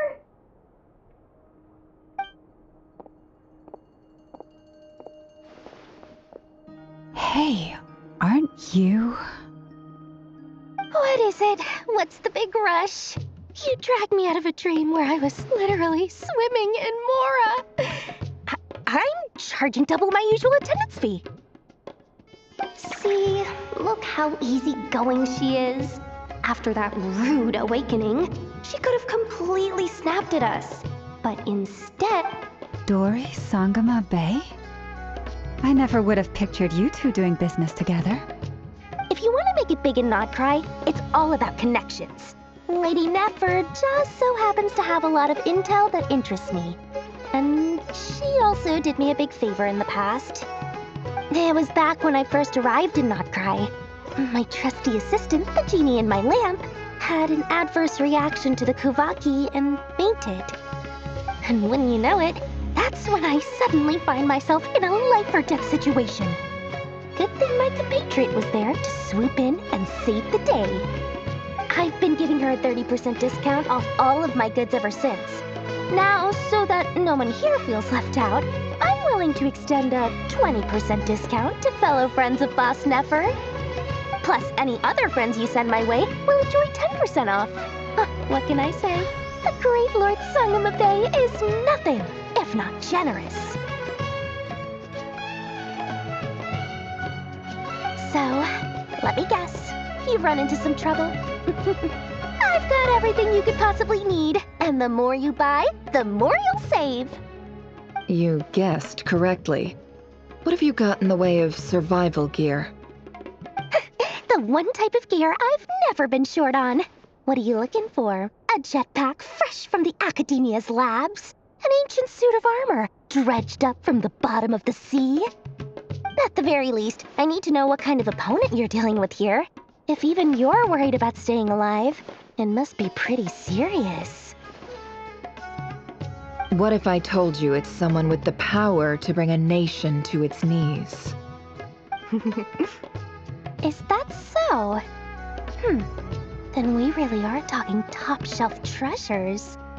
I don't have anything like that in stock right now. I'll have to ask my supplier. Your supplier?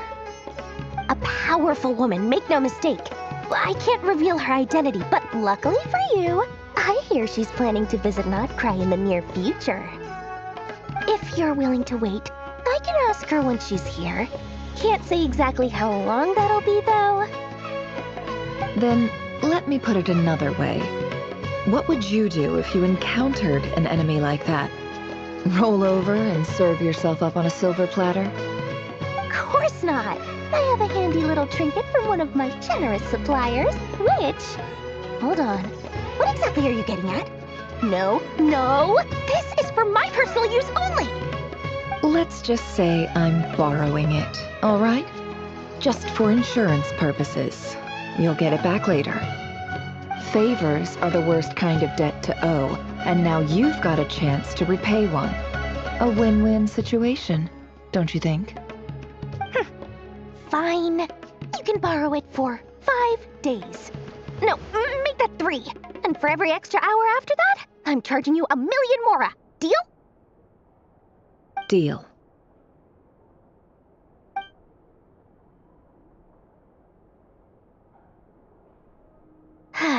What a way to start the day. Now, was there anything else you wanted? Or can I go back to bed now?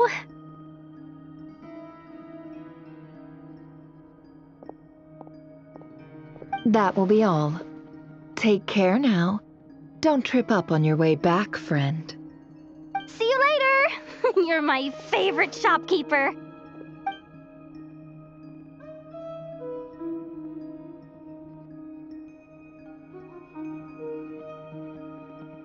Excellent.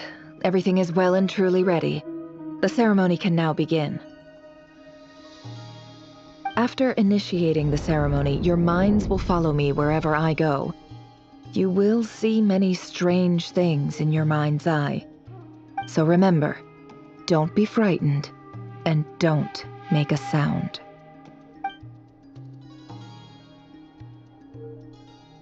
Now then, let us peer into the Raker of Solnari's past.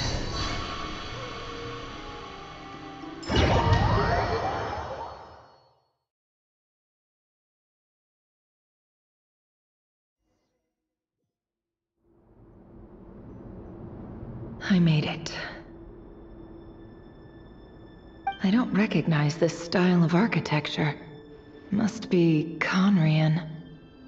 Simple furnishings, table and chairs. It's a more ordinary house than I might have expected. Looks like the fearsome Raker of Zolnari came from surprisingly humble beginnings. Unless this passed for luxury in Conria. Unlikely.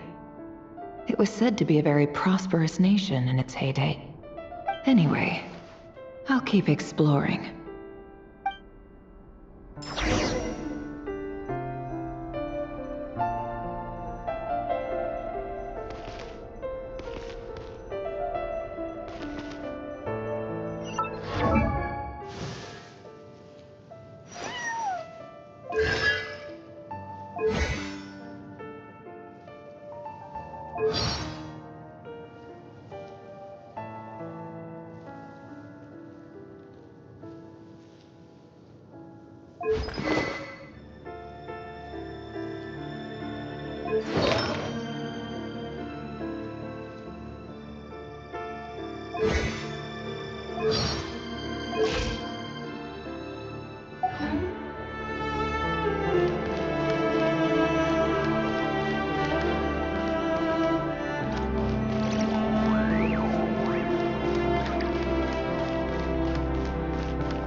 Hi, River.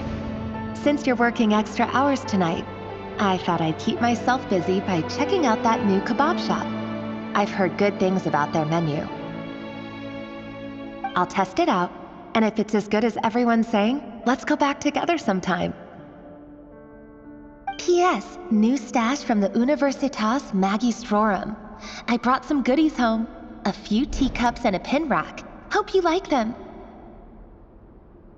They didn't sign their name, but they must have been close. Sounds like they were living together.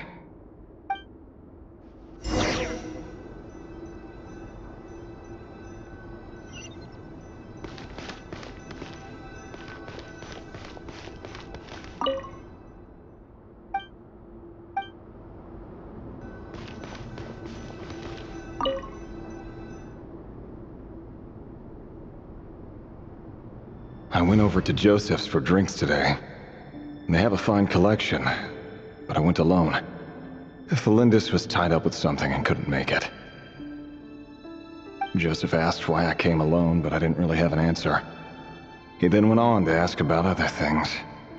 If you ask me, someone who asks that many personal questions is too nosy for their own good. But if he invites me again, chances are I'd still go. The Lindis. That's the same name Rerir mentioned. Crane imports keep falling. If things don't pick up, we'll soon be back to meat and mushrooms only. Honestly, I'm not a huge fan of that new type of mushroom everyone's been into lately. Didn't it start out as a lab-grown variety? I heard it's even mildly corrosive. Seriously, why would you even eat something like that? I don't care if it's an impressive feat of alchemy. That just isn't the kind of thing I like to eat.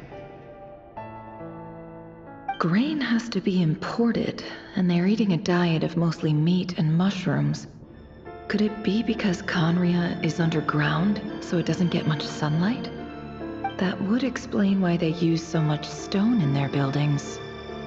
They even use alchemically modified strains for food. Seems like the people of Conria don't have many options when it comes to dining. I've just about saved up enough now. Time to buy it and keep it somewhere safe. Making a big purchase. I wonder what it is.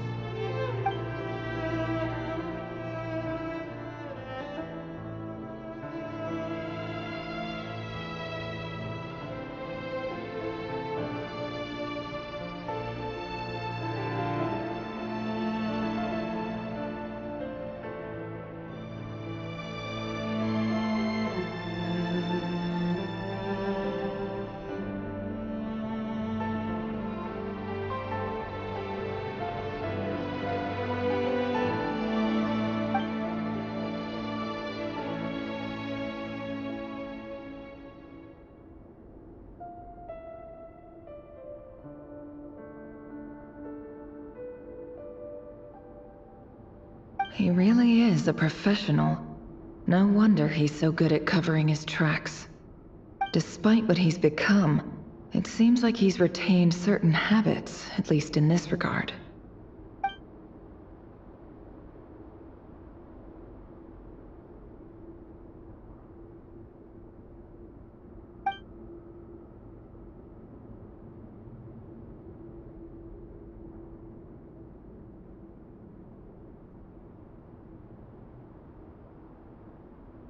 Did Rary rip it out himself?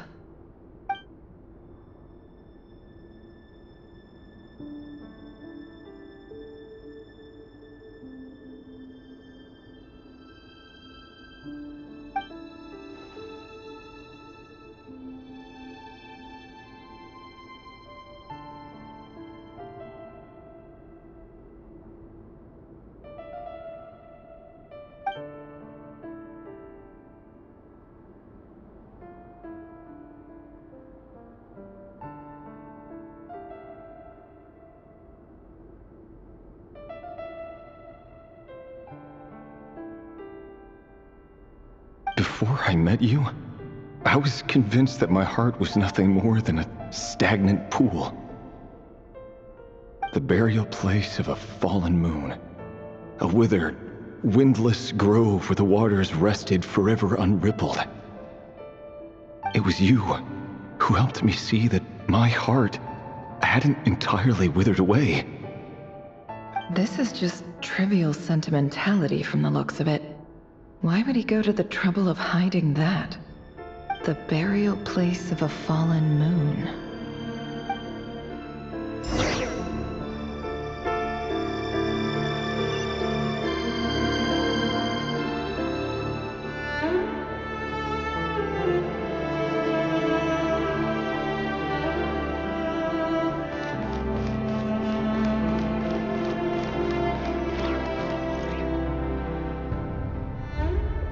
Rary, over here. Dane! Oh, and, Vedelin here? What a surprise to see you here, sir. Hello there, Rary. You need not address me so formally outside of court. He doesn't get that much free time, so I invited him over for a drink. Even the court prophet deserves a break every now and then, right? Well, I'm flattered. So, what are we discussing today? Hey, don't look at me. As far as I see it, we don't need an excuse to have a few drinks. Come on, don't give us that. Didn't you say you were about to pop the big question? How's that coming along? Who'd have thought the great Twilight Sword was an even greater gossip? I just didn't expect you to be the first one to settle down and get married, that's all. Yeah. If you told me that a few years ago, I wouldn't have believed you either. So, are you planning to come clean about your job then? I'm guessing you still haven't told her. Sure, I'll have to tell her at some point. But I'll need to pick the right time and place. To be honest, I have no idea how she'll take it. Come on, stop being such a pessimist. For all you know, she could be thrilled. I bet she'll be much more impressed by your actual job than the one she thinks you're doing now. A member of the King's Guard. Quite the cover story. Does the king himself even know? Of course he does. Anyway, enough about me. How have you been? Me? Same old, same old. Nothing much to... Huh? What's up, Ved? It's nothing. Vedifulnir, Dainslift's elder brother. Renowned throughout the court of Conria as the Visionary, and said to possess a wisdom far beyond the reach of any ordinary man. And yet, despite the gulf between us, he seems to have something to say about me. Does he even know me? Does he see me as a friend of his brother, or just another of the Vinster King's blades? Why did he react so strongly? Was it really to do with what we were talking about? Brown, curly hair and brooding blue eyes. So this is what Rare looked like back in the day. Perfectly normal. No different from anyone else. As frightening as this monster is in the present, there's something even more unsettling about seeing the human he used to be.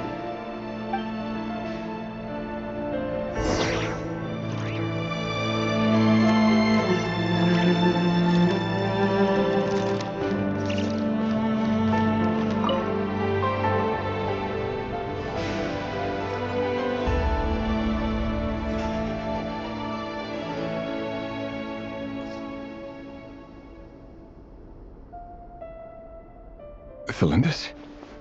You're back early? Our equipment's being serviced today, so I got off earlier than usual. How's your day been? Aw, why the long face? Is something the matter? Has your boss been giving you a hard time again? Went for a drink with Dane and the others after work. Isn't that a good thing?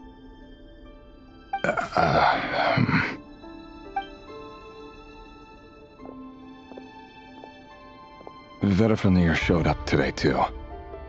You know, Daneslif's older brother. Ah, Mr. Vedifenir. Yes, I've heard of him. They say that everything he says ends up coming true. He overheard Daneslif mention that I'd recently proposed, and seemed to have an issue with it. But when I asked what it was, he kept it to himself. So, you're worried? You could be such a child sometimes, Revier. We're nobodies. Why would the visionary be concerned about us? I'm sure someone in his position has much bigger fish to fry. Maybe you're right. You worry too much, Revier. We've been together for ages now, and everything's been going so well, has it not? You've even proposed to me. So, you do remember. Tell me then. What's your answer? Like I said, I need some time to decide. You can't just rush into things like this. We may be nobodies in the grand scheme of things, but if we want things to work out, we've still got to plan ahead. All right. Take your time. Just don't keep me waiting forever. Nobodies. Sounds about right. In the eyes of people like Vedifenir and Daneslif, what do we matter?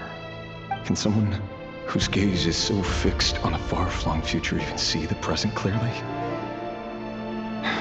Besides, the dynasty's fate rests with the king and his inner circle. Whatever I do, it won't make much difference. Meanwhile, every idea they come up with and every decision they make, it affects everything. These days, the king is lost in his research, and the purge of the Crimson Moon bloodline grows ever more intense. The opposition tried to speak out, but nothing came of it. And I'm under no illusions as to why. Because we eliminated them and got rid of their bodies. A man can have 1,000 reasons to carry a sword, but there are few good excuses to use it. Yet the king has never even considered a gentler approach, and he never will. What becomes of someone who kills on another's behalf? Can he ever find true peace?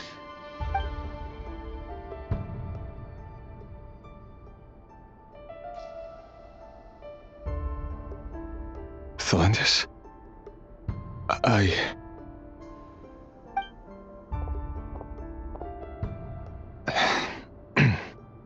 It's nothing.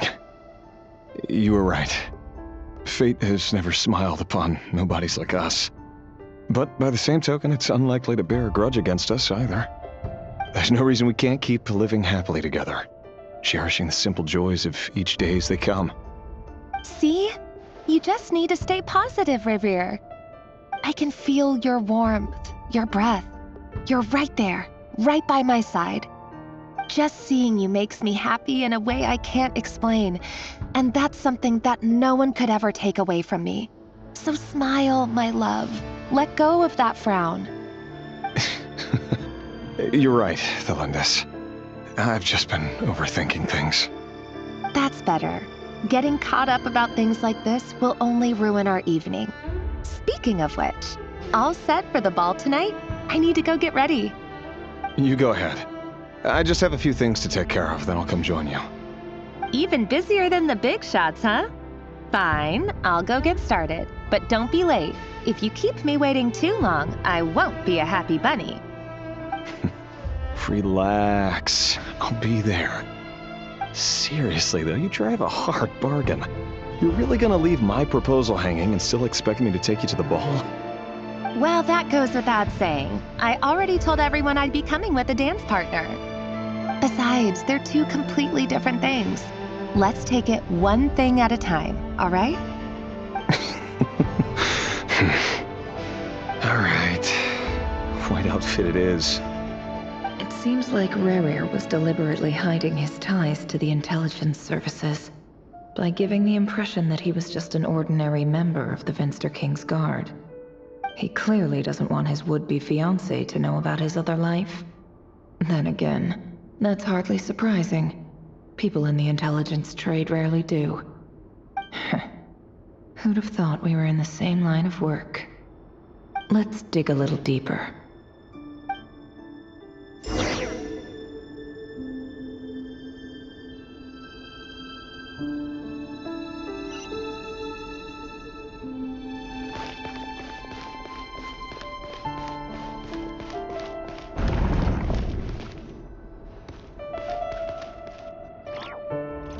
Our last operation was a resounding success, and all thanks to you, Ray here of Solnari.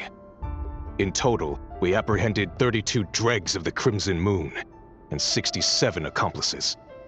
After all these years since the dynasty's fall, so many of them still linger on. Indeed, it cannot be denied.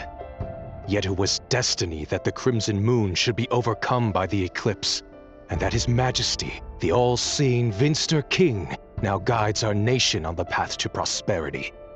Conria has no further need for a dead moon. But alas, there will always be those who refuse to see the truth, choosing instead to romanticize the past. That's not entirely true. Much about the Crimson Moon era was worthy of remembrance, and that's exactly why they keep trying to see it restored. Many of its secrets remain unsolved to this day. As it happens, that's precisely the field of study my partner is devoted to. You still haven't told her what you really do for a living. Where would I even start? How do you tell someone that you're one of the king's hand-picked executioners? That your hands are steeped in blood? You didn't choose this life, any more than I did. Orphans like us don't get a say. But I'll sure as heck be the one to pay for it. Speaking of which, we need to be more rigorous in the way we identify direct descendants of the Crimson Moon. Someone, it seems, has strong opinions about my future plans. Most likely my marriage in particular.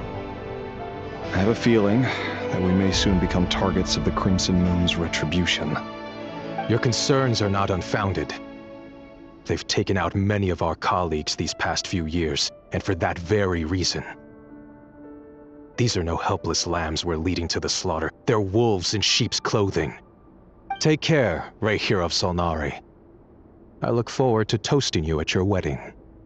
Thanks, Thorkel. You look after yourself, too.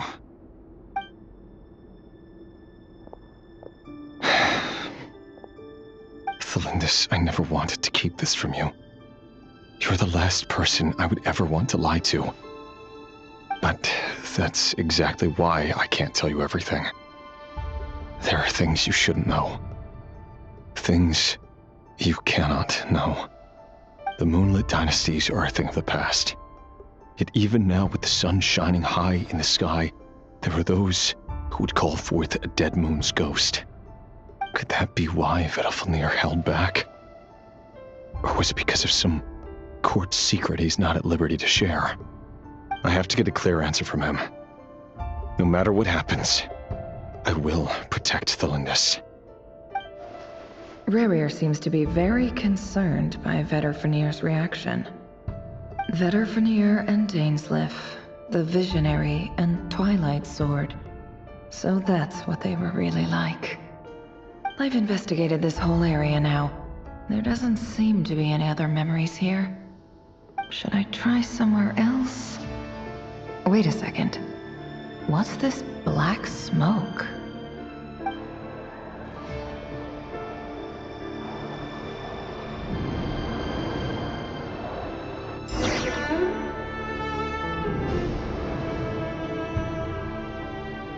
So, he's late after all.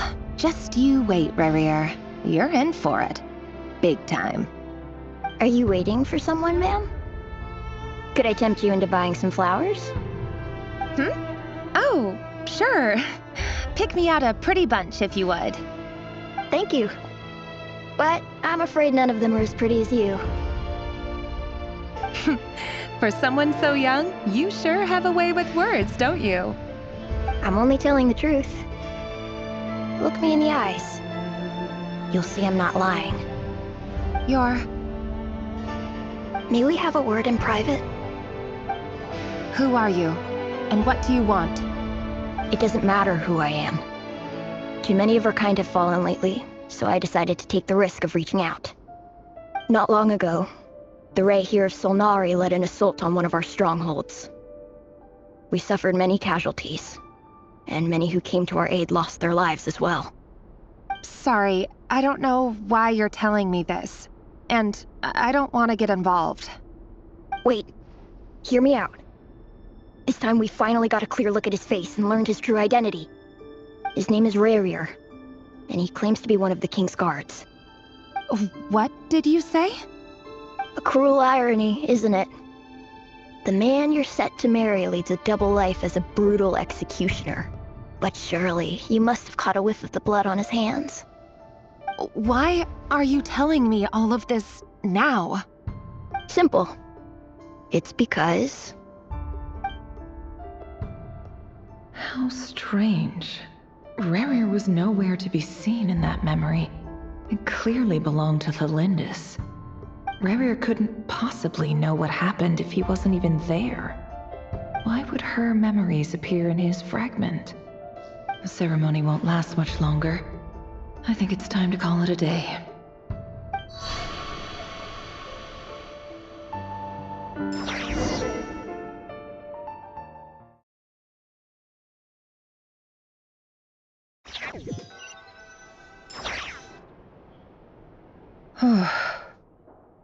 So that was your doing? Did you just pull us inside Rerir's fragment to spy directly on his memories? Any more questions, and I'll have to start charging. I had no idea you could do that, boss! Seriously, that was amazing! We're not worthy. I gotta admit, though, I'm itching to see what happens next. Feels like we barely scratched the surface. I'm just as curious as you are, but the ceremony only allows for limited time inside. That's all we can see for now. Luckily, we managed to learn quite a lot. So far, so good. I just hope the others are doing okay too. Especially the group with the Traveler. Their mission is a risky one. Let's hope it's all going smoothly. If you're worried about them, go see how they're doing. If I know boss, she's gonna need some time to write up all the details and make sure it's all coherent. I'll stay behind to lend a hand, but feel free to head back and meet up with the others.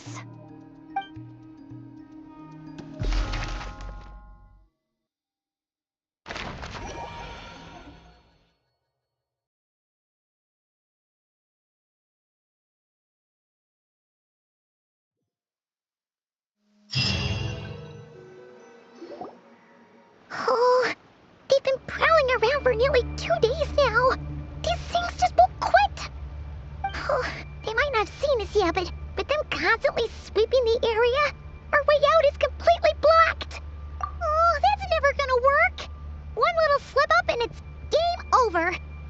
If they spot us, they'll run straight back to Rerir. And once he knows we're here, it won't be long before he's breathing down our necks again.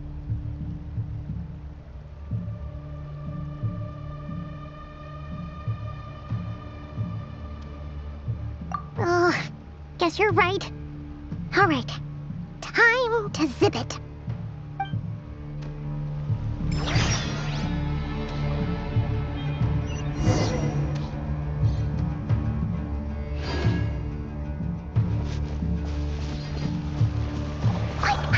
We almost got spotted.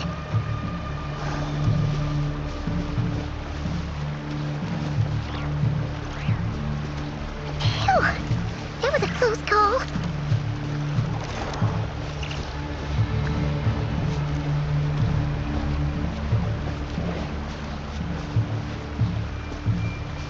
Watch out! It's coming this way!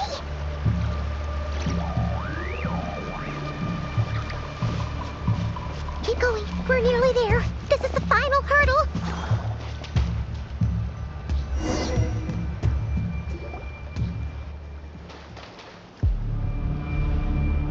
Oh, there's no end to these things.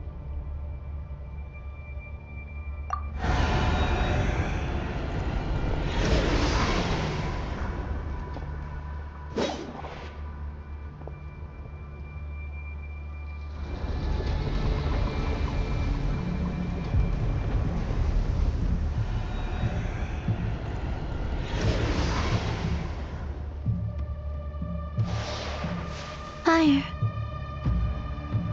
Fire? Wait, what's that smell? Oh no, there's a fire!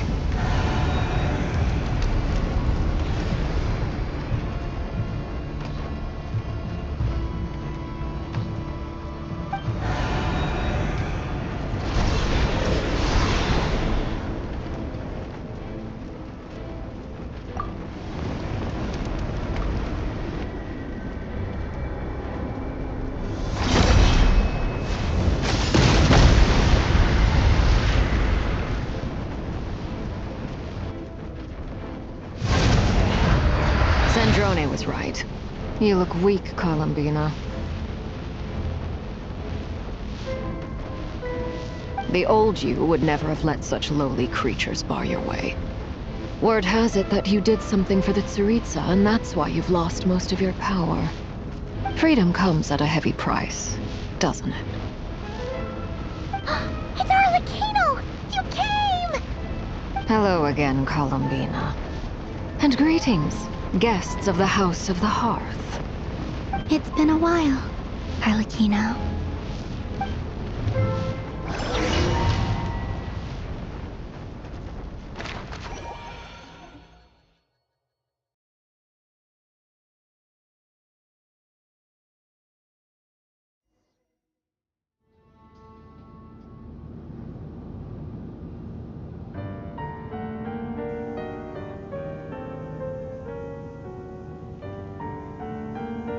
Stupid right here of stupid Solnari.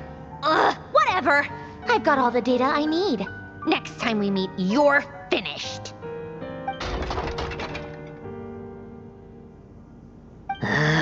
He sure doesn't pull his punches.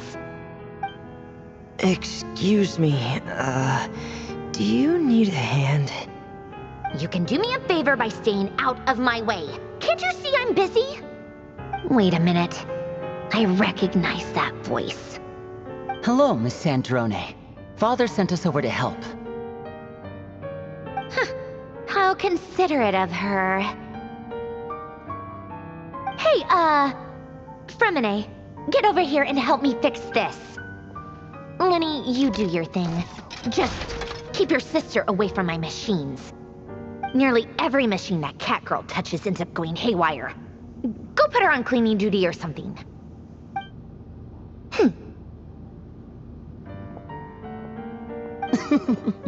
Then let's start downstairs.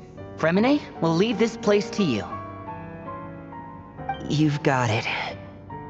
Wait a second. Pretty sure there's still some tea in the cupboard. If you want some, you'll have to make it yourselves.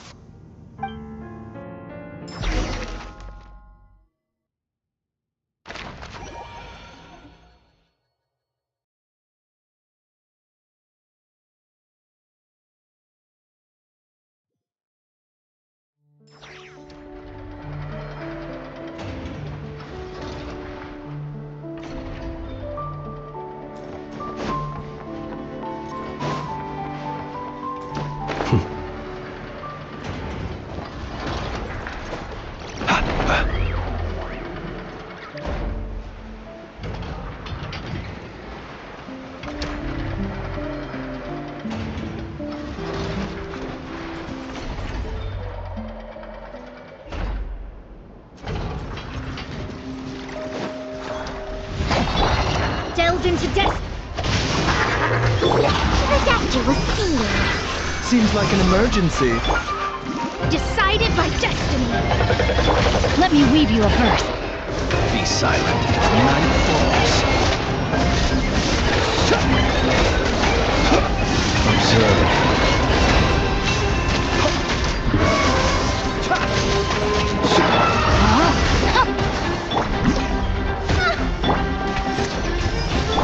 Close your eyes.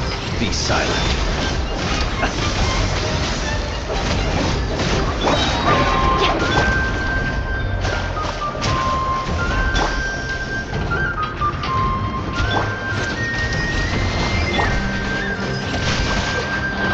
Observe. Close your eyes.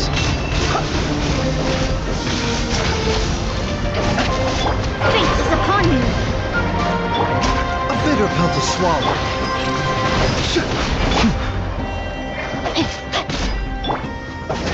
Be silent. Close your eyes. Night falls. Steady now. The danger was sealed. Rain outlines your fate.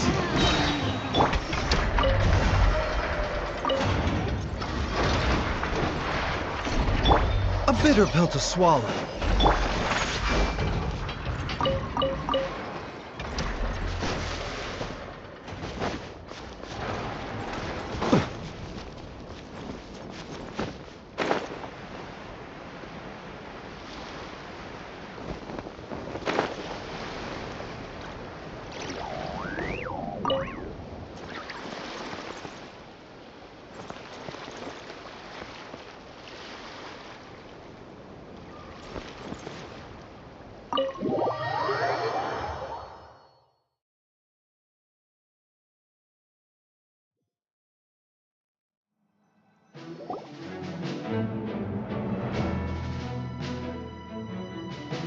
It's a relief to see you all made it back in one piece.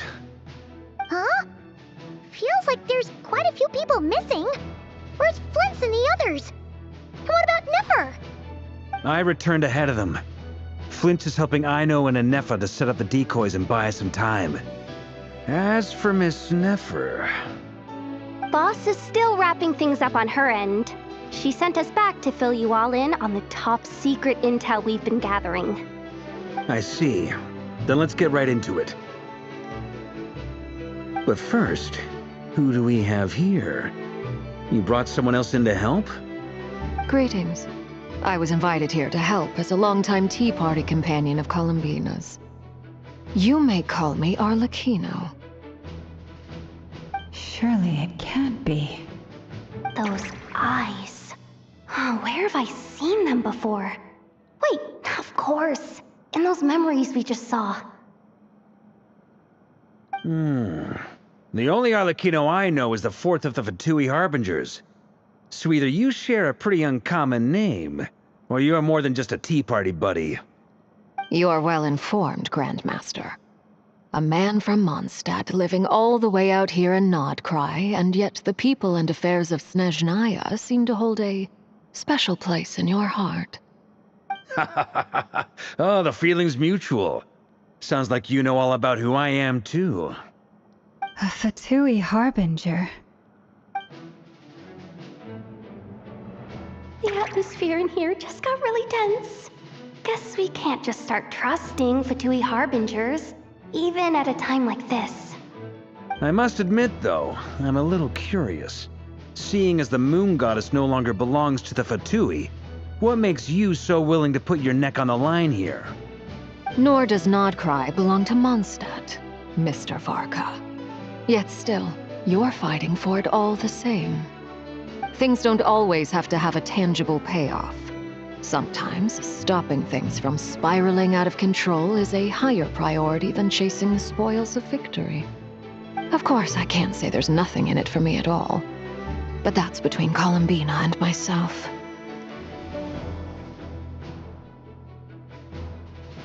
Forgive me. I don't mean to doubt you. It's just that the F2P really have been the source of many of our troubles. We have our own way of doing things here in Nodcry. But ever since they arrived, The Fatui have treated us with nothing but hostility. I know there's been a lot of bad blood between us in the past. I've done my utmost to avoid friction whenever I could. But sometimes fundamental conflicts of interest simply can't be settled amicably. That's why I'm here solely in a personal capacity. This has nothing to do with the Fatui. As a gesture of good faith, I'll be frank. I can help Columbina track down the iridescent moon's marrow, which will help her restore more of her power. Anyway, what else is on the agenda? Let's begin. She says she'll be frank, then completely skips over the details. Looks like she doesn't want to give away too many secrets after all. But she clearly wants to change the subject. It'd be awkward if I tried to bring it up again now. I guess we'll just have to go along with it. She's the fourth of the Fatui Harbingers after all. One look and you can tell she's not someone you'd want to mess with.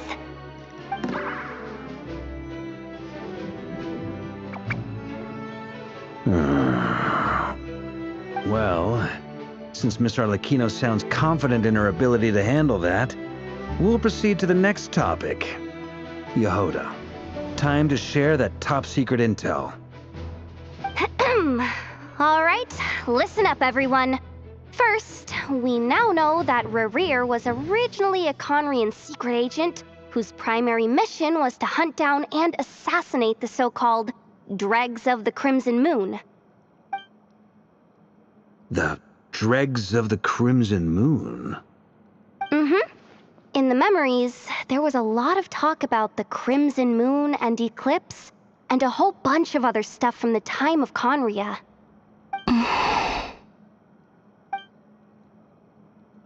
To my knowledge, those were the names of two different Conrian dynasties. Long, long ago, it is said that the people of Conria worshipped the Crimson Moon, drawing a mysterious power from its reflection.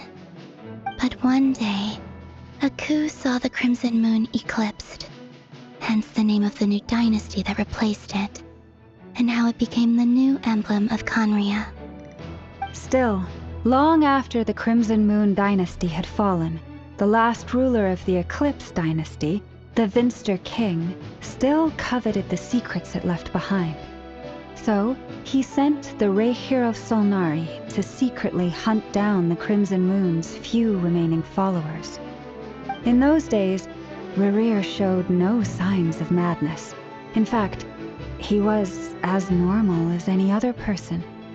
Oh, and he had a fiancé. Or at least, what's the matter?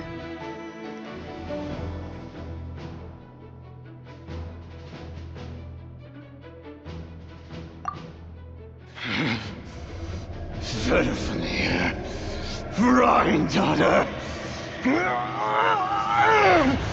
Flinders.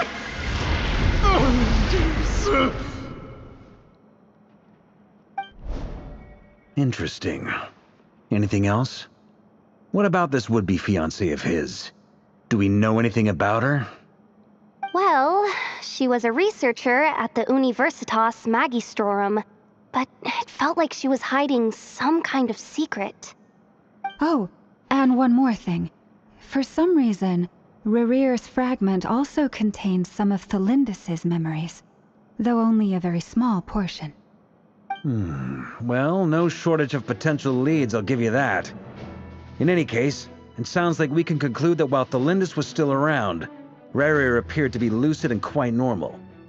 Thelindis, it seems, must have been the one thing in this world that he couldn't let go of. Tell me though, were these pure-blood Conrians we're talking about here?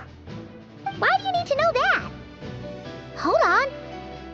If she was a pure-blood Conrian...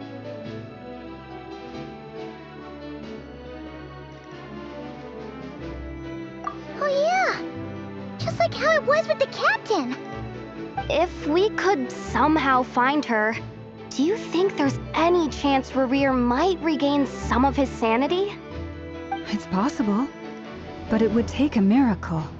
We can't pin all our hopes on that. That merchant who never knows, Dori Sangama Bay. Maybe we could hire her to look into it. All right then. Let's keep working in our separate teams. Traveler, Paimon, Kutar, and Miss Arlecchino will go look for the iridescent moon's marrow. As for the others... On the way over here, I noticed that the wild hunt monsters had grown even more frenzied in their search for Kutar. At this rate, the people living here will be in grave danger too. So I'm thinking of gathering together some of our followers to go wipe them out. I'll head back to the curatorium and meet up with the boss. Feels good knowing we've all got something to be getting on with. Given that the Wild Hunt has been a lot more active lately, the Lightkeepers have likely begun their own operations too. If that is the case, someone will need to pass the news on to Flint's. I'll hold the fort for now, then discuss our next move with Flint's, Aino, and Anefa when they get back. Alright then. Well, the clock's ticking. If that's everything, we'll be on our way. We'd better get moving too. We'll try to buy you as much time as we can. Relax. Just do your thing. Now, I decided to call in some backup since things are getting so hairy. Our reinforcements should be here any minute now. Stay safe, everyone. Dismissed.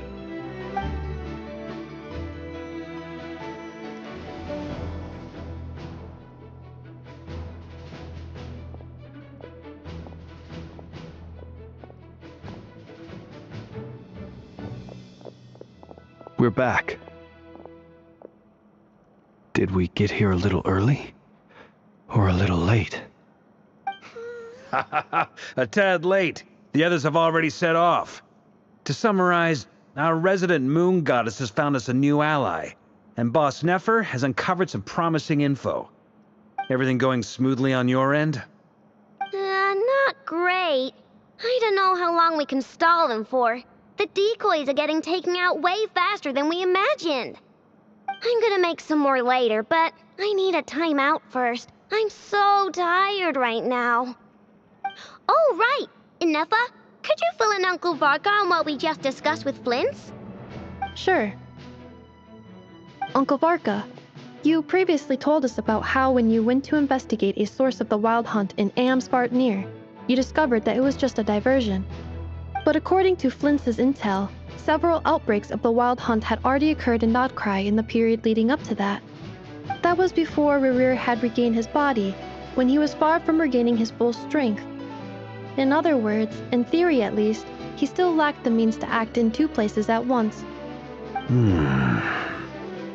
Flint's, with everything that's been happening, the Lightkeepers across Nodcry are rallying to fight back against the Wild Hunt. They're gonna need your help. I know, I'm sure you're capable of coming up with something far more effective than decoys. But for now, you should stay here and get some rest. Anefa and I will head back over to Amsfartnir to see if there's anything I missed.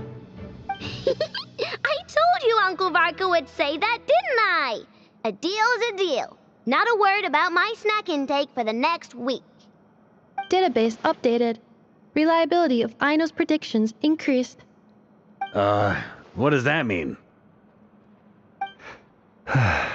They were betting on how you'd respond after hearing their intel. It's the obvious choice, isn't it? That's hardly worth betting on. We already decided that Anefa should go investigate the situation over at Amsfartnir on her own. You might as well stay here and keep watch. Someone needs to hang back and oversee our strategy meetings. And besides, you still haven't fully recovered from ambushing Rerir. So I've ended up with the easiest assignment. Well, I appreciate it, everyone. See you when you get back.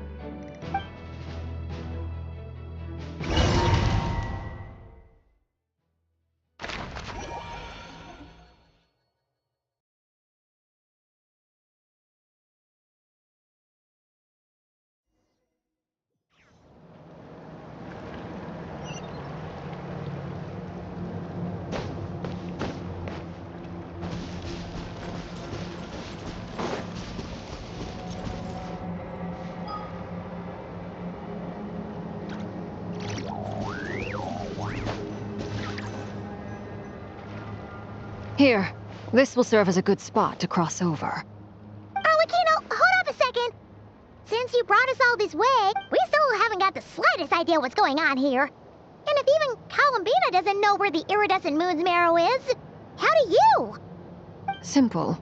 Because I am an inheritor of the royal bloodline of the Crimson Moon, and one of the last surviving embers of the Two Worlds' flames. Huh? Are you serious? As in, you're a descendant of that Crimson Moon dynasty we were just talking about? The one from ancient Conria? Your surprise is understandable. I was also taken aback when I first learned of it. But the more I thought about it, the more I realized the signs had been there all along. When I was young, I discovered I could wield a very special kind of fire. It coursed like blood through my veins and smoldered away inside my nerves. What's more, whenever I experienced strong bursts of emotion or drew too deeply on this power, it was like some kind of presence within the fire would begin to gnaw away at me, consuming me from the inside out.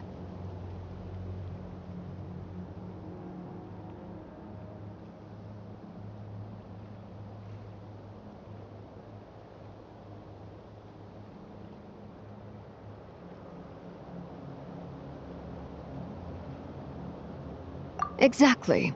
That is why my hands are like this, too. At first, I saw it only as a curse, but once I became a harbinger, the jester apprised me of the truth. Together with my own investigations, over the past few years, there are several things that I have gradually come to understand. For instance, take the so-called Crimson Moon. In truth, it is nothing more than the shattered remnants of the iridescent moon, fused with the abyss to prolong its lifespan. Since this blood flame was bestowed upon me by the Crimson Moon, it is a fusion of the iridescent moon's former power and the corruption of the abyss.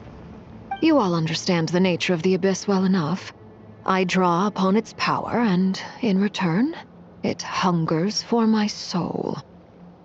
This strange blackness is the mark of corruption it has left behind. If I recall correctly, you once told me that if the corruption ever made it to your heart, you'd become a completely different person.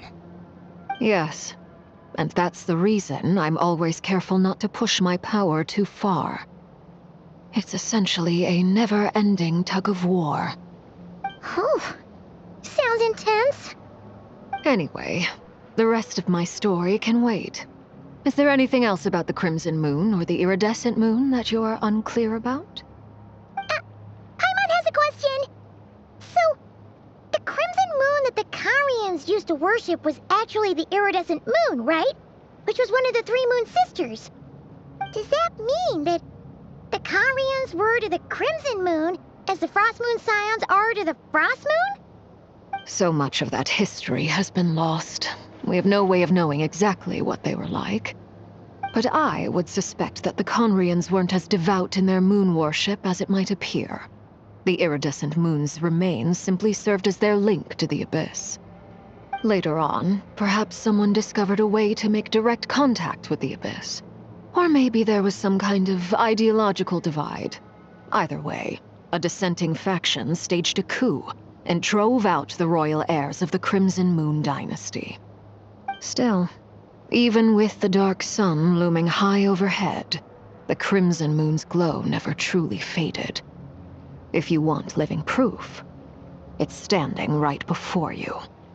The first time we met, I sensed something familiar in your presence.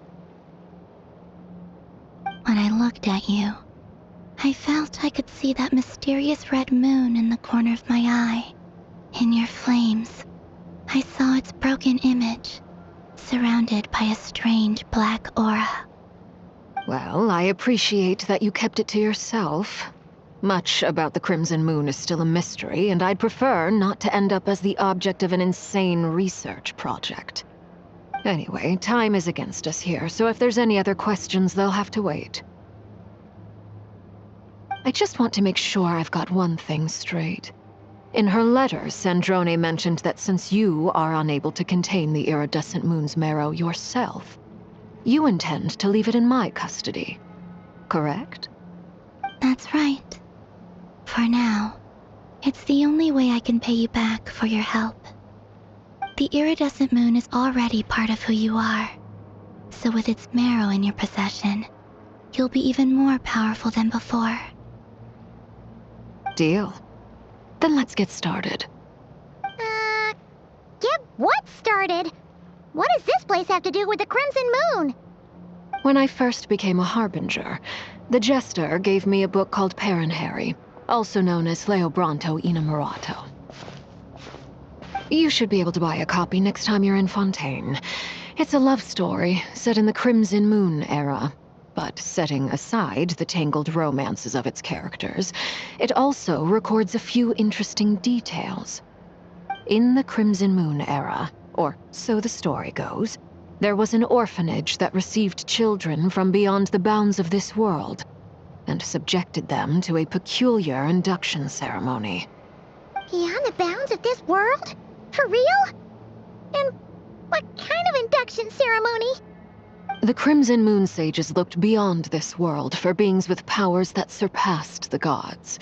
But fearing they might lose control, they subjected these children to a process of refinement.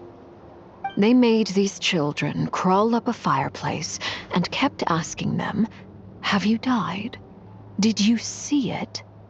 Until they finally admitted to having died and seen a crimson moon. The adults embraced the children who passed the ritual, telling them, "Within the fireplace, you have traversed the flames between two worlds. Here and now, you are born anew."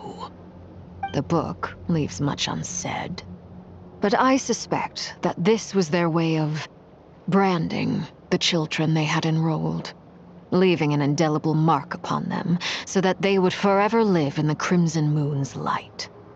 That explains why I can't sense the Crimson Moon's marrow in this world. It makes sense that it would be sealed in a special space that can only be accessed temporarily through some kind of ritual. But there's no fireplace here. Do you see a chimney anywhere? Oh, are we supposed to build it ourselves? Okay, fine. Paimon will go find some bricks. That won't be necessary. The fireplace is purely symbolic. The key to the ritual is crossing the flames between two worlds. In other words, the flames that burn within me. Those burned away by such flames leave behind a kind of ghostly afterimage in the world. In the days of Conria, people believed they could be used to bridge the gap between the two worlds of life and death. In short, I can open a passage to that space for you. That's the easy part. The catch is I'll need to stay on this side to keep the passage open, so I won't be able to come with you. Once you're inside, you'll have to find your own way. Very well. Then I'll open it up. Traveler, spare me a little more moonlight if you would. I may need it.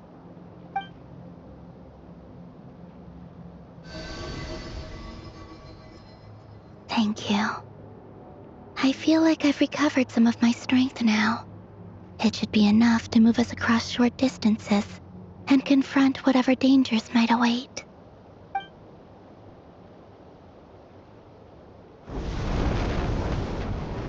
Mistress of the seven hues of ages past, great mother of the present, crimson-clad sovereign of the two realms, by fire severed, by fire renewed, I offer myself now and beseech your descent.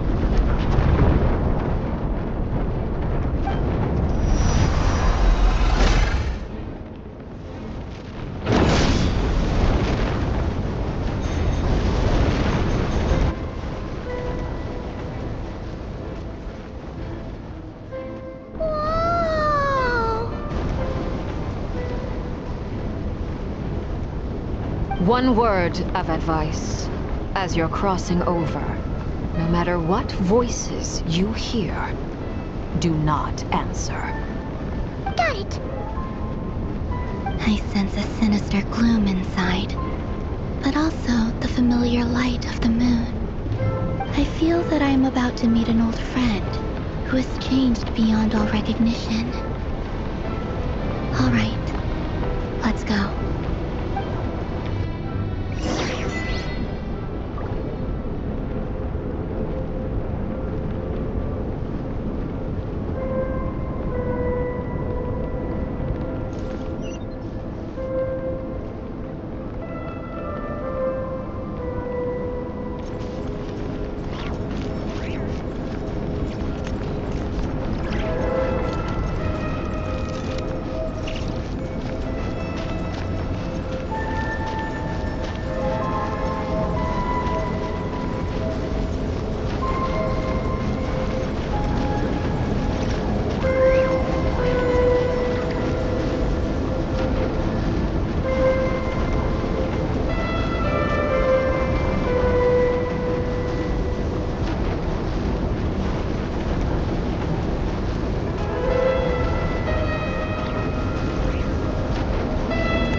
Is that the abyss?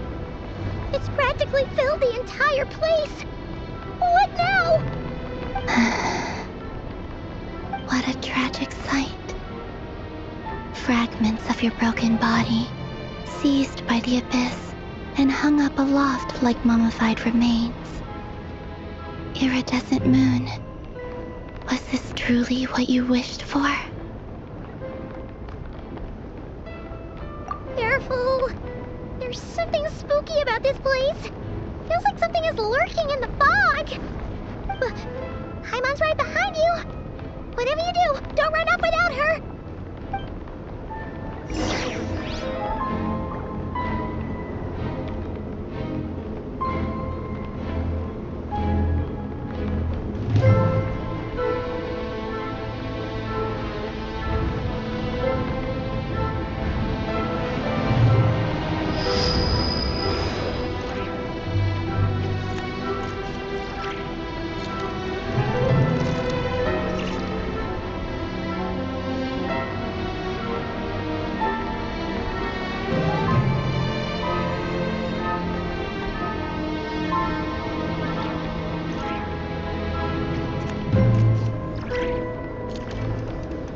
People ought not be so frightened of ghosts.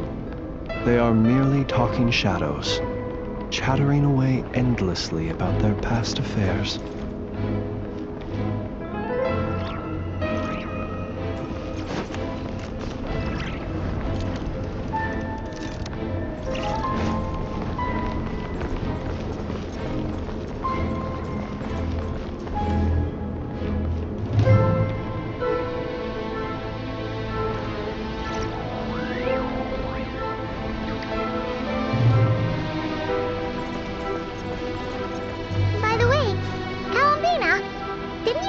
The iridescent moon had shattered into pieces? The moon up there looks pretty whole, Paimon. How is that possible?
No, my sword! Observe.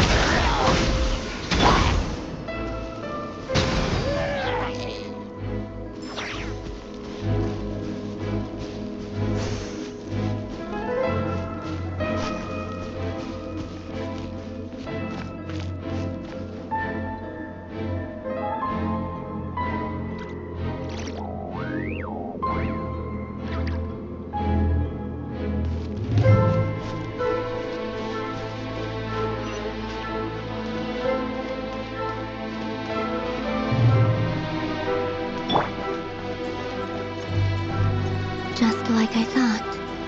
It was only a facade.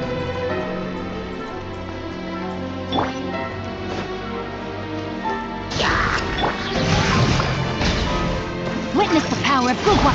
Close your eyes. Observe.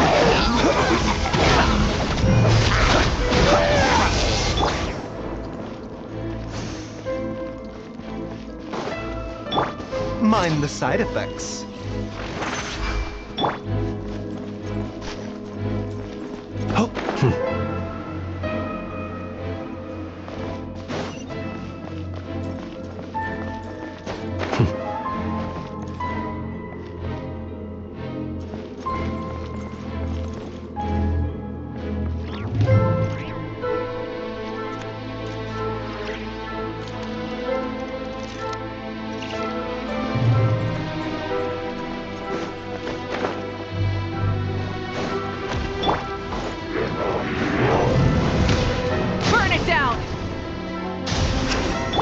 Rain outlines your fate. Wrath from the skies! Beware the creatures of the night. Be silent. The doctor will see.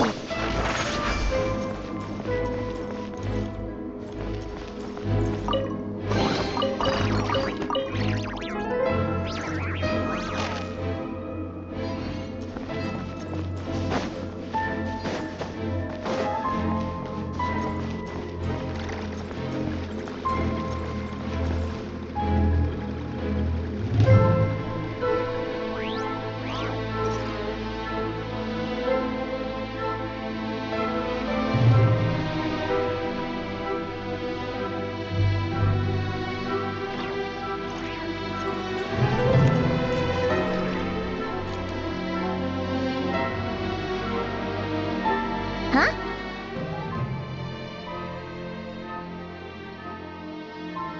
Huh? For real? That's way too high! There's no way we'll be able to reach it! No. I'm not sensing anything up there. It's coming from under the mountain. Let's see... Ah! There's some kind of weird shadow over the water! Wait, see that? Looks like a mechanism of some sort. Let's check it out!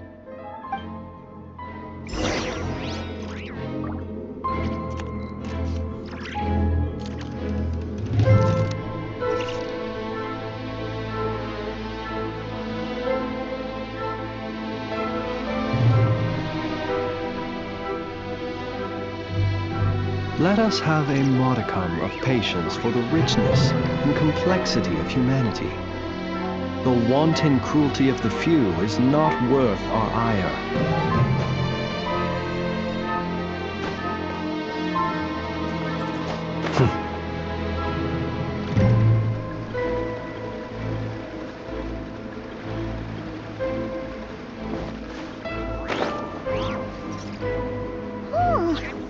Looks like a device from the time of Kalia. Maybe people once came here to study the Crimson Moon's domain, and they left this behind. Oh, if we could activate it, we might find some clues.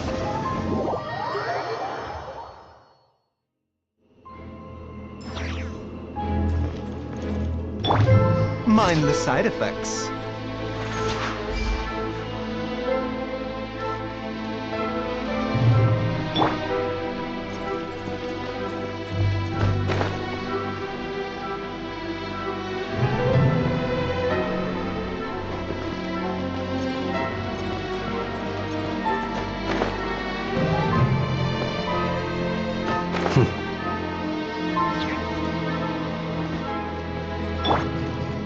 No, my sword!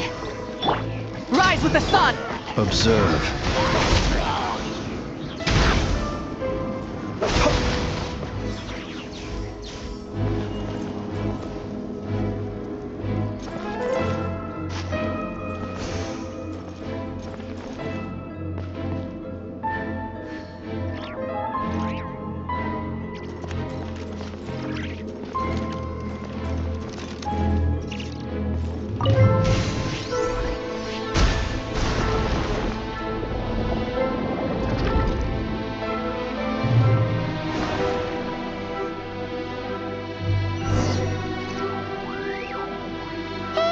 Look at that!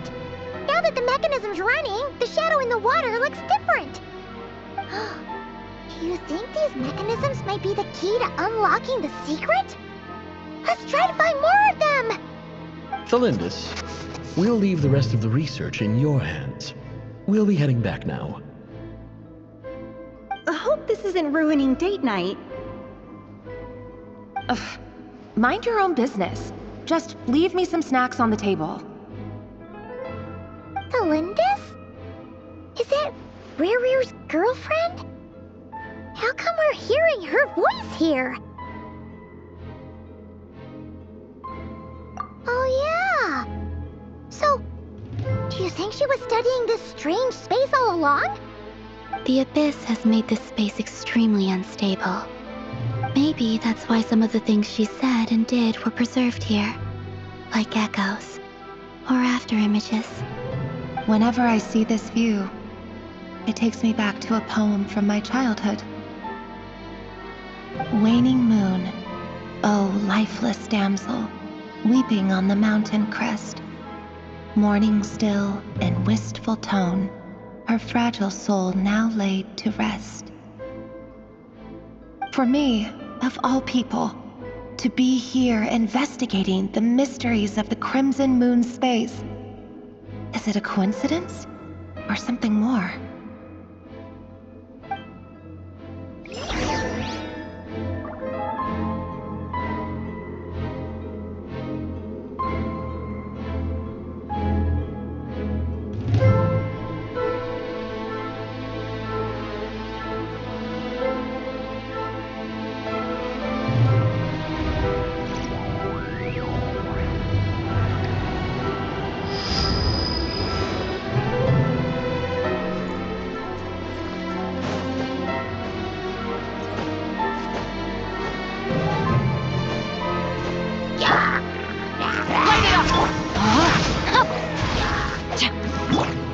Close your eyes.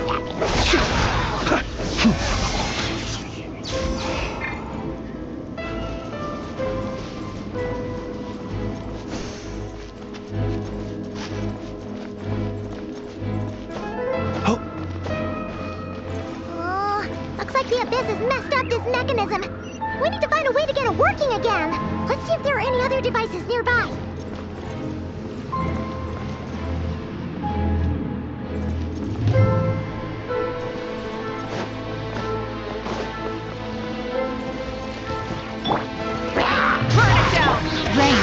finds your fate. Be silent. Observe. Night falls.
So the moon marrow, or rather the power of the 3 moons, is the key to unlocking. If it really does exist, then maybe this madness can finally be put to an end.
Be silent, folks. No, my sword! Ring cutter!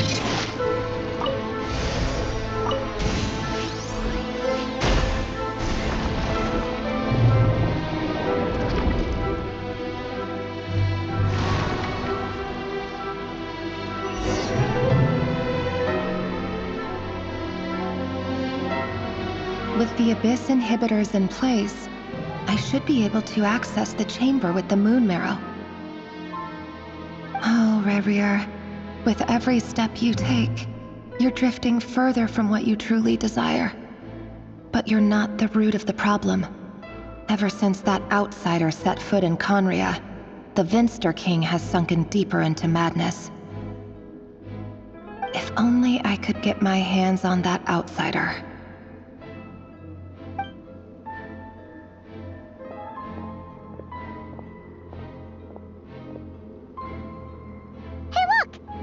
Reflection is back to normal.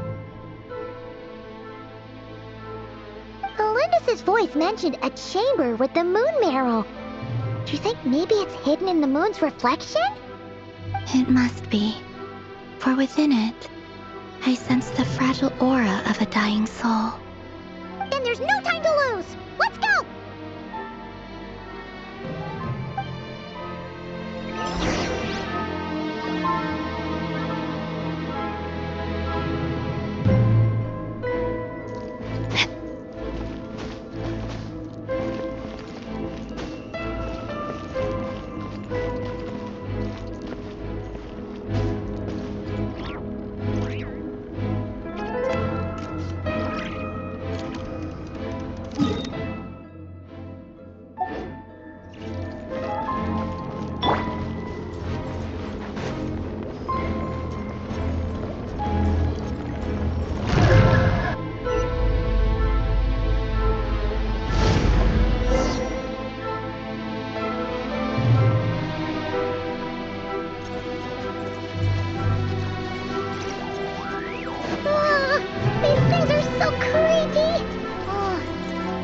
Looks like we'll have to destroy them if we want to get to the iridescent moon's mirror.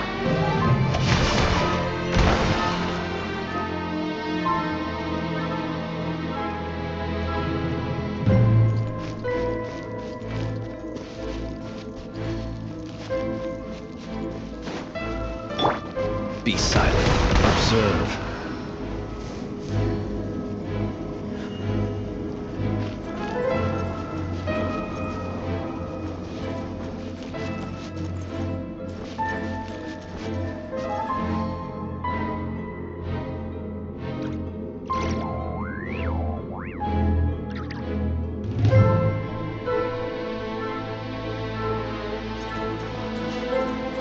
That must be the iridescent moon's mirror!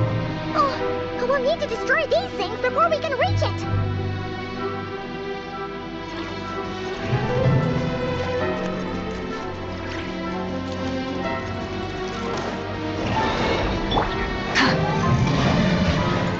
Light it up! Light up the blazing sun! Be silent. Fear the dark.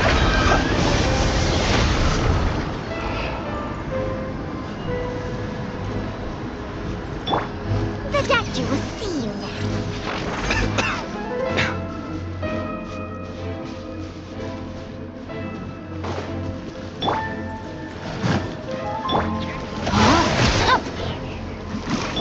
Burn it down! Observe. Be silent. Night falls.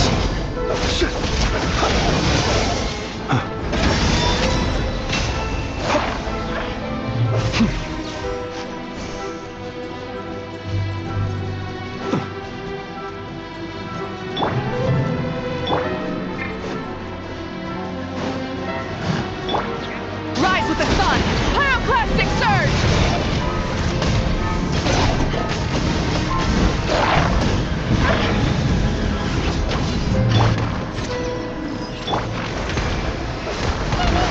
We're so close!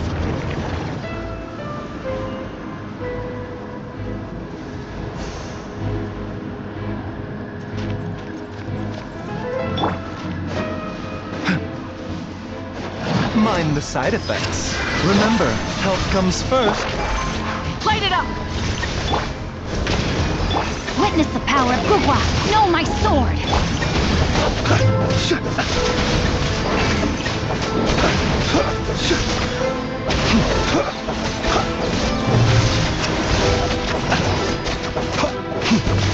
Observe. To dust. Close your eyes.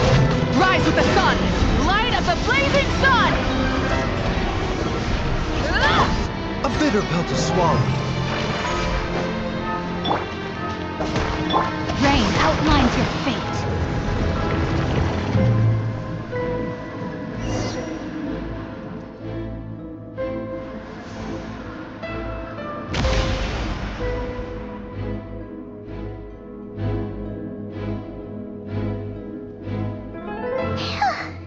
We finally did it!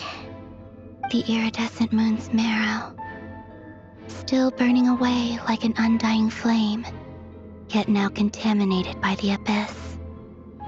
It has taken on a new form entirely. If we can purify the abyssal power within, we should be able to obtain its untainted.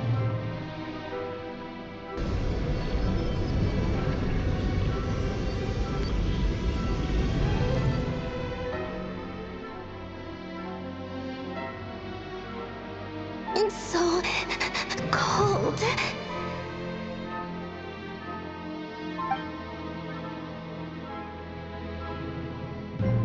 Is it you?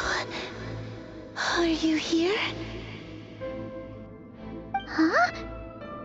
Are you talking to us? At long last, I can see you once more. Our fates have crossed, and I am finally free.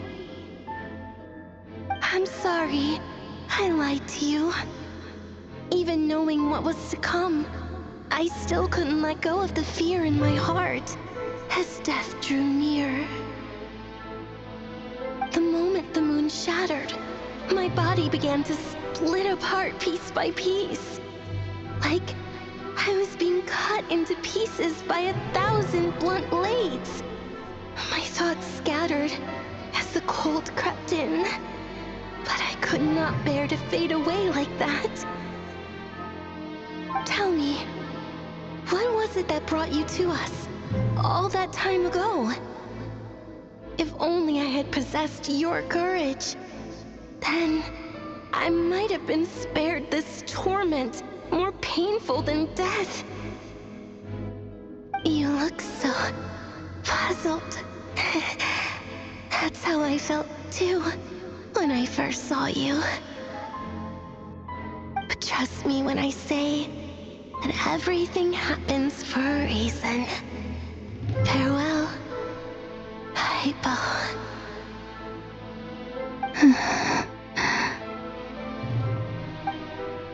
What was that all about?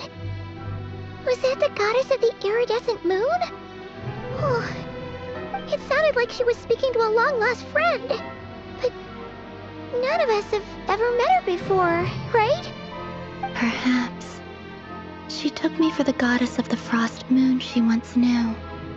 For a fading soul like hers, our auras must be too similar to tell apart. But anyway, we've got the iridescent moon's marrow now. That should help you regain your strength, right? Alright, time to leave this place and meet back up with Arlecchino. Let's go!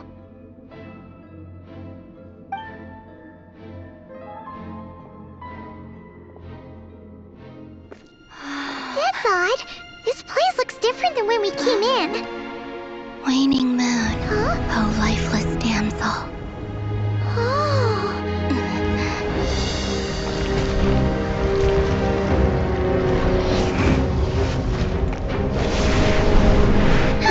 Hurry! The place is collapsing! It wants to trap us here. Who's it? The Abyss? Now we've taken the moon marrow. All that's left here is a dark will. It will show us no mercy.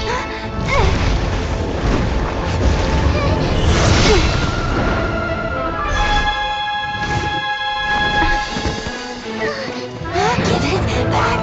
The crimson moons! My marrow! My heart!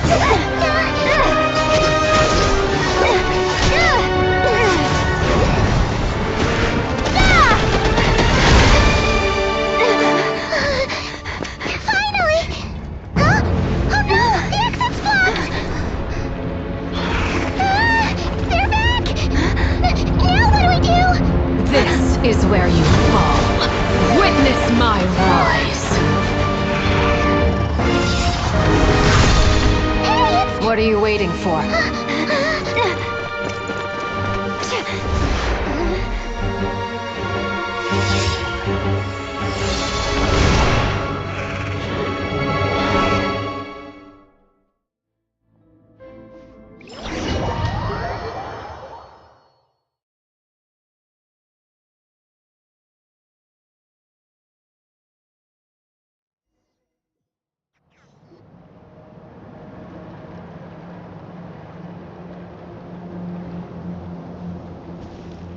Oh, we made it! Was that you, Arlecchino? Did you save us? Wait, your hands! They're... Oh, this? Don't worry. It's a small price to pay. The Abyss wanted to trap you inside, and I defied its will by bringing you out. No wonder it's a little angry.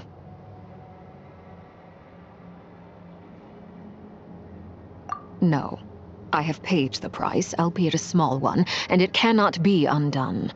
My hands have already fused with the Abyss.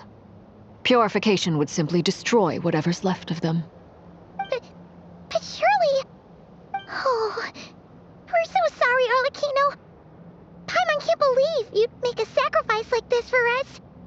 As much as I'd like to call it a favor, the truth is I was simply holding up my end of the deal.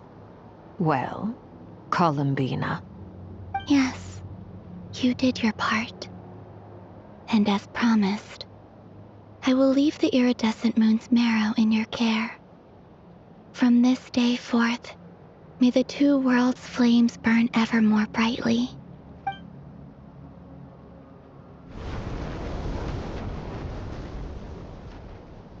I'll take that as a blessing. Now, Columbina, give me your hand. Accept this moonlight I offer in...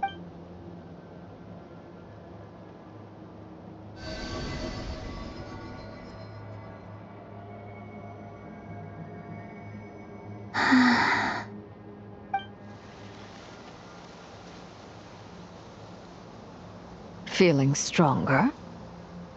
Hey, Columbina! Are you okay? I'm fine. Our power's up. By the Frost Moon's authority alone, wielding the power of the other moons was always going to be a stretch. Still, I think it's fair to say that your strength has returned, at least to the level it was at as Third Harbinger. It's still not enough. There's no way I can hope to challenge Rayrier like this. Just one more ray of moonlight, if you would. It's okay. I can take it.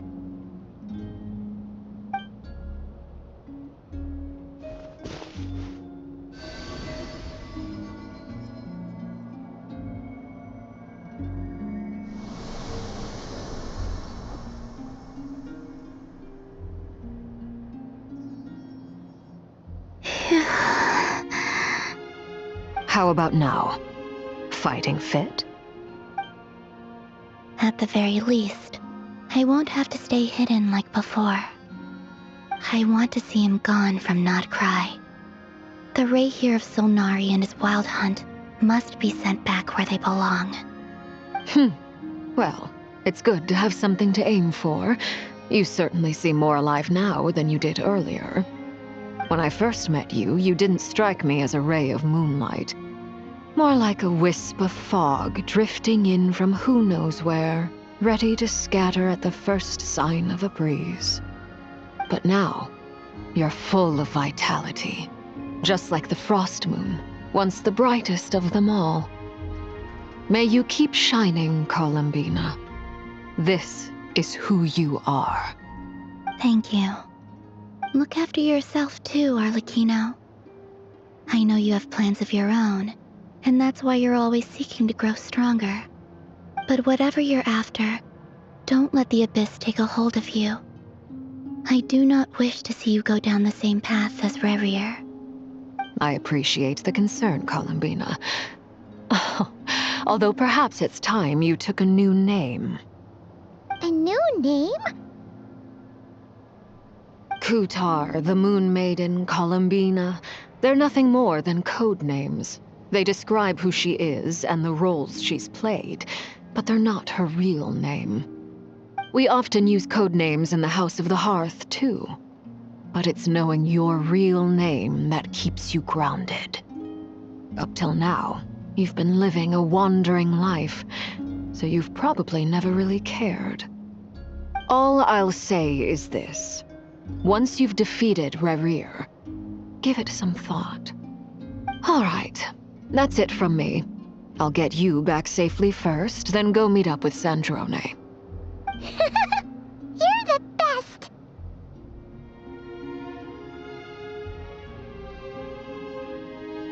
I appreciate the gesture. It speaks to your good character.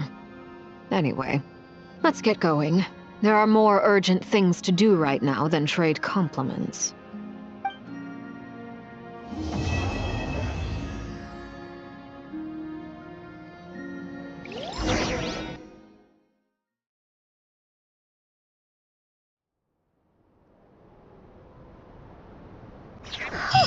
It was a close call, but we got the iridescent moon's marrow and restored Columbina's strength, and that's all that matters. In other words, mission accomplished.